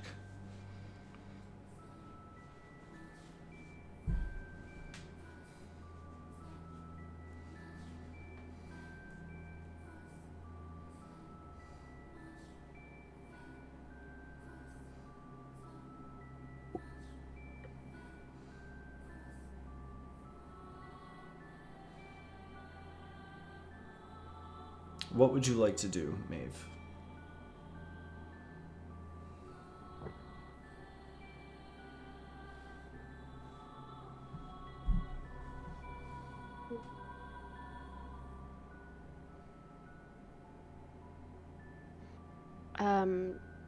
I guess just walk over to each of these and see if the necklace responds more to one in particular.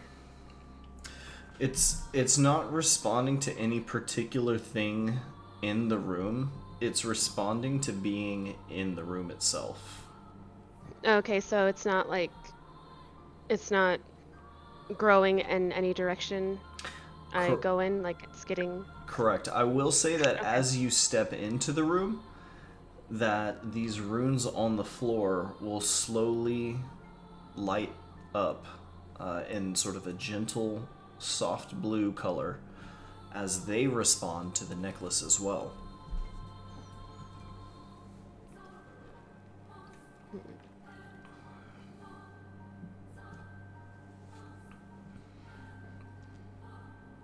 And that's a little pool of water in the middle? Is that water around whatever in the middle? No, it's actually a statue of the six-armed crab. Oh, okay.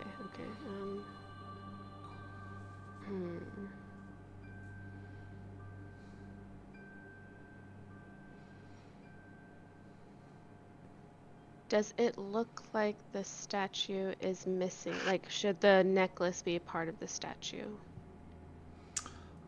Nope, not that you can tell. Okay. The statue appears to be perfectly fine. Now, if you recall, when you found the necklace, you found a bag and a cloak that appeared to be part of it. So the whole thing appeared to be sort of a ceremonial set.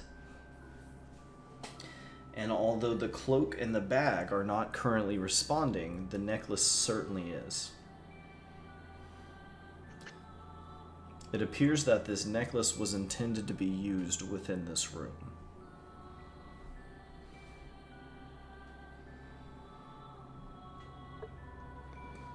Okay, so I guess I'll will it on or turn it on or something. Okay. Alright. So as you do so, and its magic begins to work, Balog and Fergus, the two of you are going to see water droplets begin forming on the floor, and they're going to rise toward the ceiling. And once they gather into a large enough pool, a marrow is going to drop out from above. looking about this place, it sort of assesses its surroundings blankly. And then this time, without awaiting a command from you, Maeve, it seems to just sort of follow a self-directed set of instructions. And it very formally kind of moves over here towards you, Fergus, then back towards this statue here. Kneeling before the statue, the Marrow is going to look up at it, and in a voice that is initially quite coarse, but sort of slips into a kind of beautiful ephemeral song, it is going to begin singing to this statue. Does the singing... Sorry, go on. No. What was your question? I was going to ask if the singing sounds like the same singing that Beatrice was doing. Yes. Good question. It does sound like the singing that Beatrice was doing. It's this sort of ephemeral, otherworldly kind of singing, which is sort of beautiful despite, how you might imagine it would come from this creature here. And so as... Let me see, I'm trying to find what I need here. As the Marrow sings to this one, this statue is going to slowly begin reverting from stone. And when it completes its song, a full-blown mermaid is going to collapse onto the floor in front of the altar.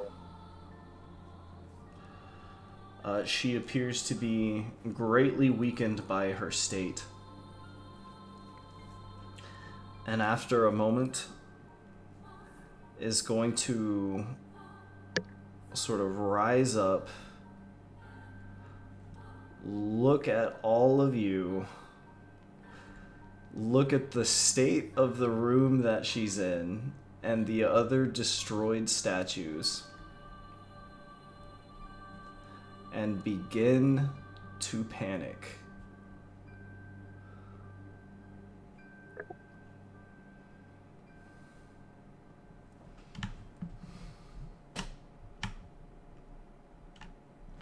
What does she sound like?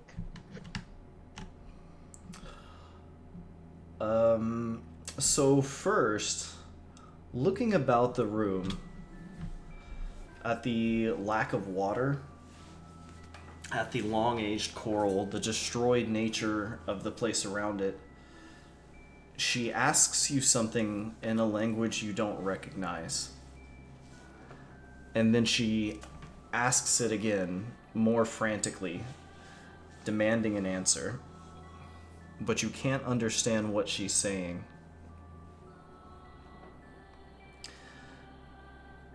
You hear her tone shift higher and become more desperate as she asks you a third time. Fair. Sorry, go on. Does she do something else? I was going to say, she asks something to the Marrow, who shakes its head and says something flatly, which doesn't seem to answer her question.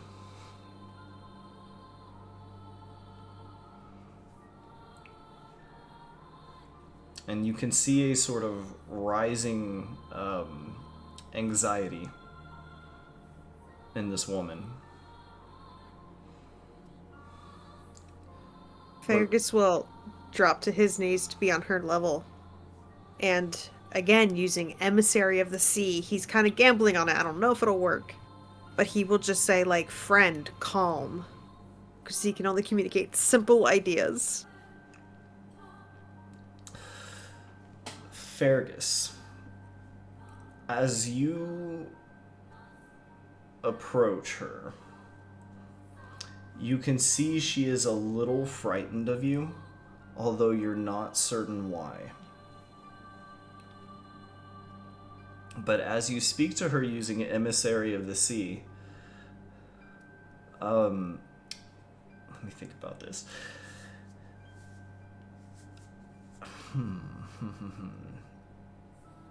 Hearing your gentle voice and that you're attempting to reassure her, she looks gravely alarmed. And as she takes, first off, let me just do a quick roll. Let me just see as she's taking in this situation. And you, at this point, you certainly realize that this is one of the figures who is in the sleep-like state.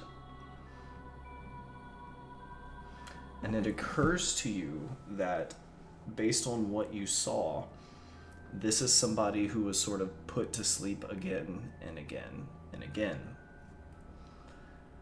So one day, she wakes up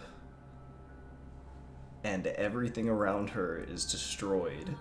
Everyone is gone, and she's surrounded by creatures she's never seen before.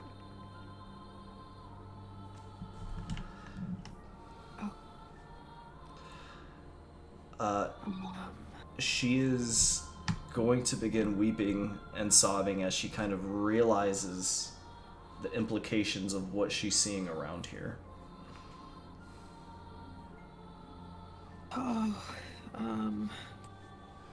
What do we do? I want to help her, but I don't know how. You guys are welcome to talk to one another as she can't understand you. Right.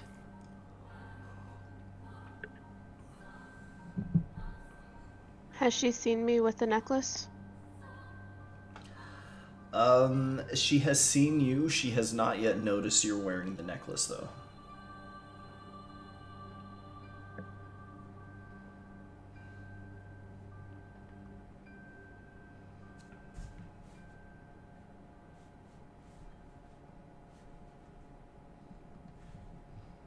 Do any of y'all want to do anything before I continue?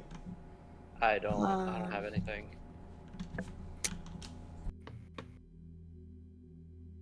I don't know what I can do at this point. Fergus will say in Abyssal, do you understand this tongue? She looks up at you, Fergus, as you're trying to communicate to her, but she doesn't understand what you're saying.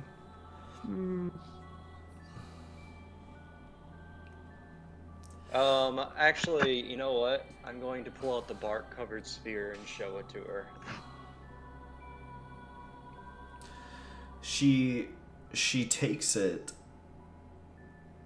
not recognizing it at first, and recognizing it after she sort of peers within it. And she is going to look at you, sort of astounded that you have this. And you can see she is deeply confused. She's deeply disoriented. And not knowing what else to do. Especially given the state of everything around you here. She is going to... Sorry, I'm checking my notes here. She is going to begin singing. I'm guessing she's awakening the other statues. Maybe. So, as soon as she begins to sing, the reverberating sound of it grips your attention and obliterates any trace of thought from your mind. Your vision is reactively captivated by the sight of her, and her visage is framed by the long dead coral on the cave walls suddenly surging with renewed color, coaxed only by the sound of her voice. Unable to do anything but stare at her, your vision seems to momentarily stretch and you all see yourselves below as you rise above your bodies, through the stone above and into the sea outside.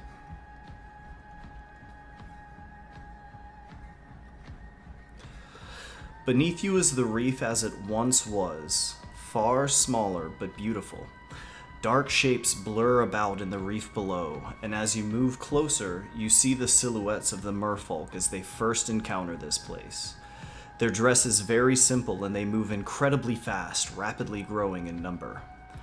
As you watch, they begin singing to the reef. And when they do so, the reef erupts with growth and a city begins to be formed. The shapes blur about in fast motion, generations of growth occurring in mere seconds. Over time, its inhabitants become quite advanced. The world develops, and you are shown the merfolk learning through verbal instruction and history preserved as art.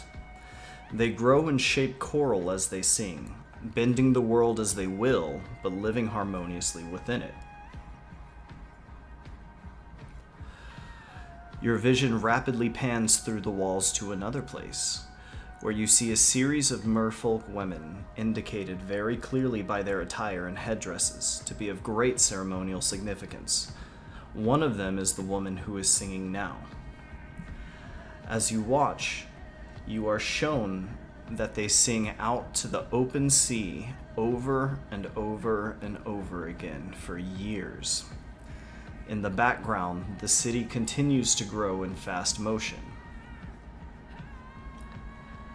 After a long time, you all watch as a massive dark object, too distant to see but large enough to very clearly make out in its movement, shifts into view.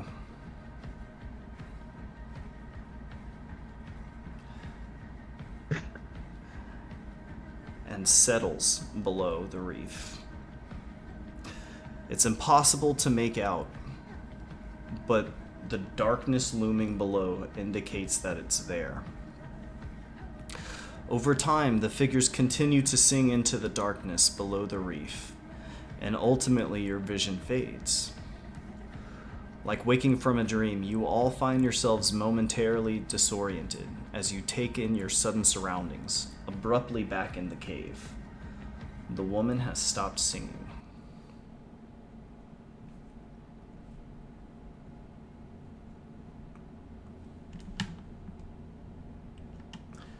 Can everybody make me an insight check?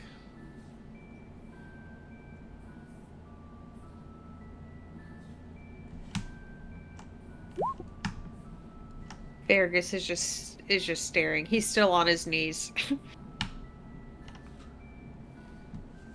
Pretty good, Maeve. Anybody else? Got a 9. Baylog?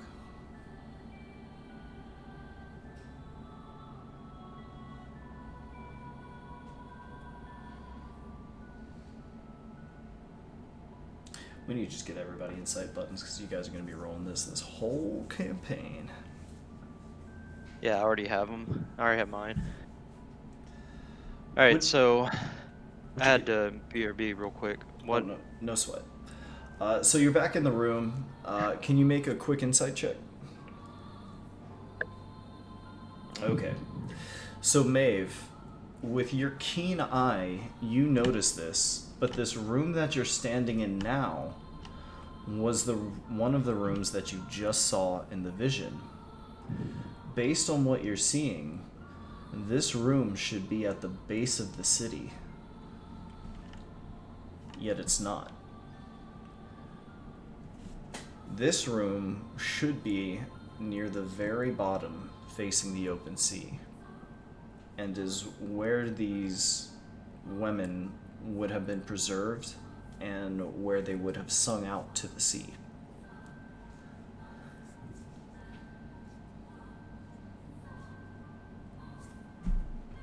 For whatever reason, it is submerged deep in the earth, much like the rest of these ruins. I have a theory. I don't know if this is what Baylog is thinking. That with all the information that the thing that pushed the ship up, or the thing that the ship is resting on, like this big spire, that was once coral that turned to stone, wasn't it? You could certainly check next time you're But over there. how do I check though? Do I bring the marrow with it and have it sing to it? No, you would just investigate the stone. Oh, I mean, I already chopped into it, and you said it was like, chopping into solid stone. So yeah, given that, Baylog, from what you can gather, it's actually just an unusual natural. Um, what is it called? Natural formation. Okay. However, it is extremely, exceedingly unlikely that the ship was pushed up there by the sea just by happenstance. In fact, it seems Yeah, impossible because that the sea would even make it that far up there. well, a rogue wave would have like destroyed the town Right. and not just put the ship up there. And as Old Man Marcos described it, during that experience, there was a very sudden swell which sucked the ship down far, far down into the water before lifting it high up into the air, where it landed on that spire. Okay.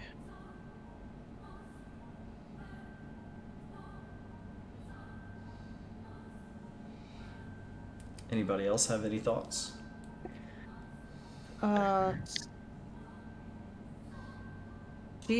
She clearly can't understand us. He's just gonna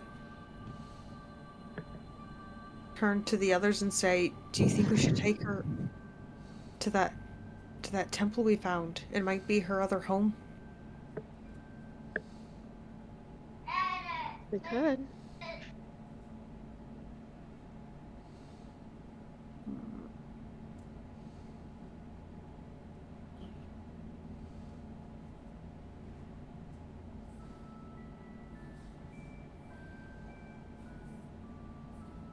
How tall is this entity? Is this person, this merfolk? Oh, she's not a whole lot. I mean, let's see. Let me see. She's about as tall as a person would be if you like don't count the last fin, right? The big tip, like the fin at the bottom of the tail, right? The rest of it's pretty much like she's like 5'10" maybe. She's not like Okay. massive, right? Yeah. And like the marrow, she is able to hold herself up and move on dry land, sort of moving along almost like a snake would. Although it doesn't look terrifically comfortable. Fergus will gesture to himself and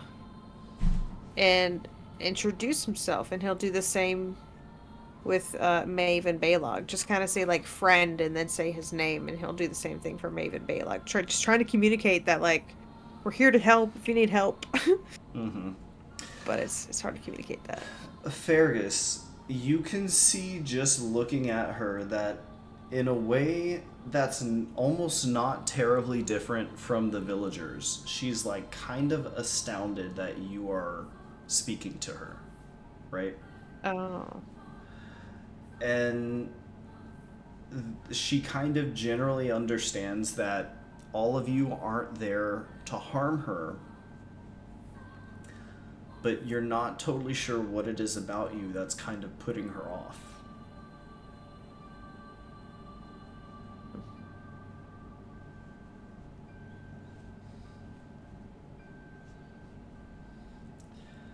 But that being said, she is going, kind of understanding that like some very basic communication is happening here. She is going to tap her chest and tell you, Ashta. Ashta.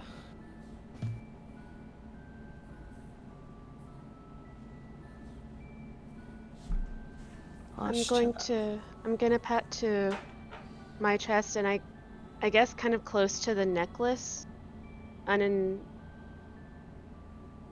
maybe unintentionally, but just pat on my chest and say, Maeve. Maeve. As you do so, Maeve, and her solid black eyes sort of settle on the necklace around your neck. They sort of go wide, and you can see she's very surprised that you have this necklace on. Is it a surprise, like just shock in general, or is there kind of an anger or hostility to it? Like, how dare you have this? What are you doing with that? It's certainly like shock that you have this at all, right? Okay. Um, But no sense of like but it, being appalled or yeah, something? she's not angry at you for having this, but you get the sense, Maeve, that you're not intended to have this, and really, but like that's not terribly. I mean, at this point, her whole civilization, as far as she can tell, has been destroyed. You know, who knows how long ago. She's been woken up by essentially aliens with one of their servants, right? This Marrow. And you have the necklace, which, you know, has allowed you to conjure this Marrow. So she is stunned that you have this. She's not angry, she's not hostile. She's still very much in shock of her current situation and trying to process everything that's happening here. Maeve, you notice that she is slightly, I don't want to say put off, right? Because like you guys are kind of the only thing she has now, but there's something about Fergus that's like kind of throwing her off a little bit in a way that she doesn't seem quite as alarmed by you or Balog. Though granted, she's not. So I'll say you, Maeve, because she's definitely never seen anything like Balog before.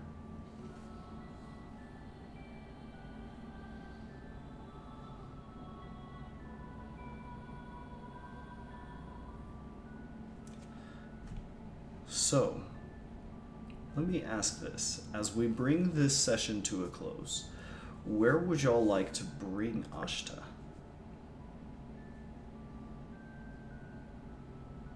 I kind of want to take her to that temple we found by the shipwrecks. Yeah, back to the water. If you said Yeah. if you said when she first appeared she looked like weak, then I'm sure she needs water, so. Yeah, she's certainly weakened right now. Or maybe some crab meat. Maybe she needs some protein.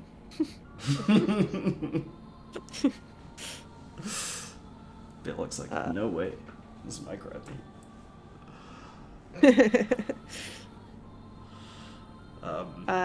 Yeah, I kind of want to take her to the temple and go to that area.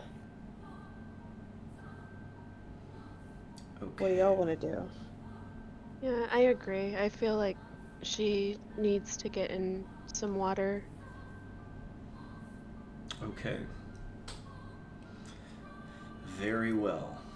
So, as you all emerge to the top of the temple, or sorry, the top of the temple, the top of Finnegan's Bucket at this point, you have Ashta with you, and I don't know if y'all are carrying Ashta or what. You guys plan now to bring her straight to the city. I think so. Yeah, I'm good with that. Okay. And with that, we will bring this session to a close. Woo! So much happened.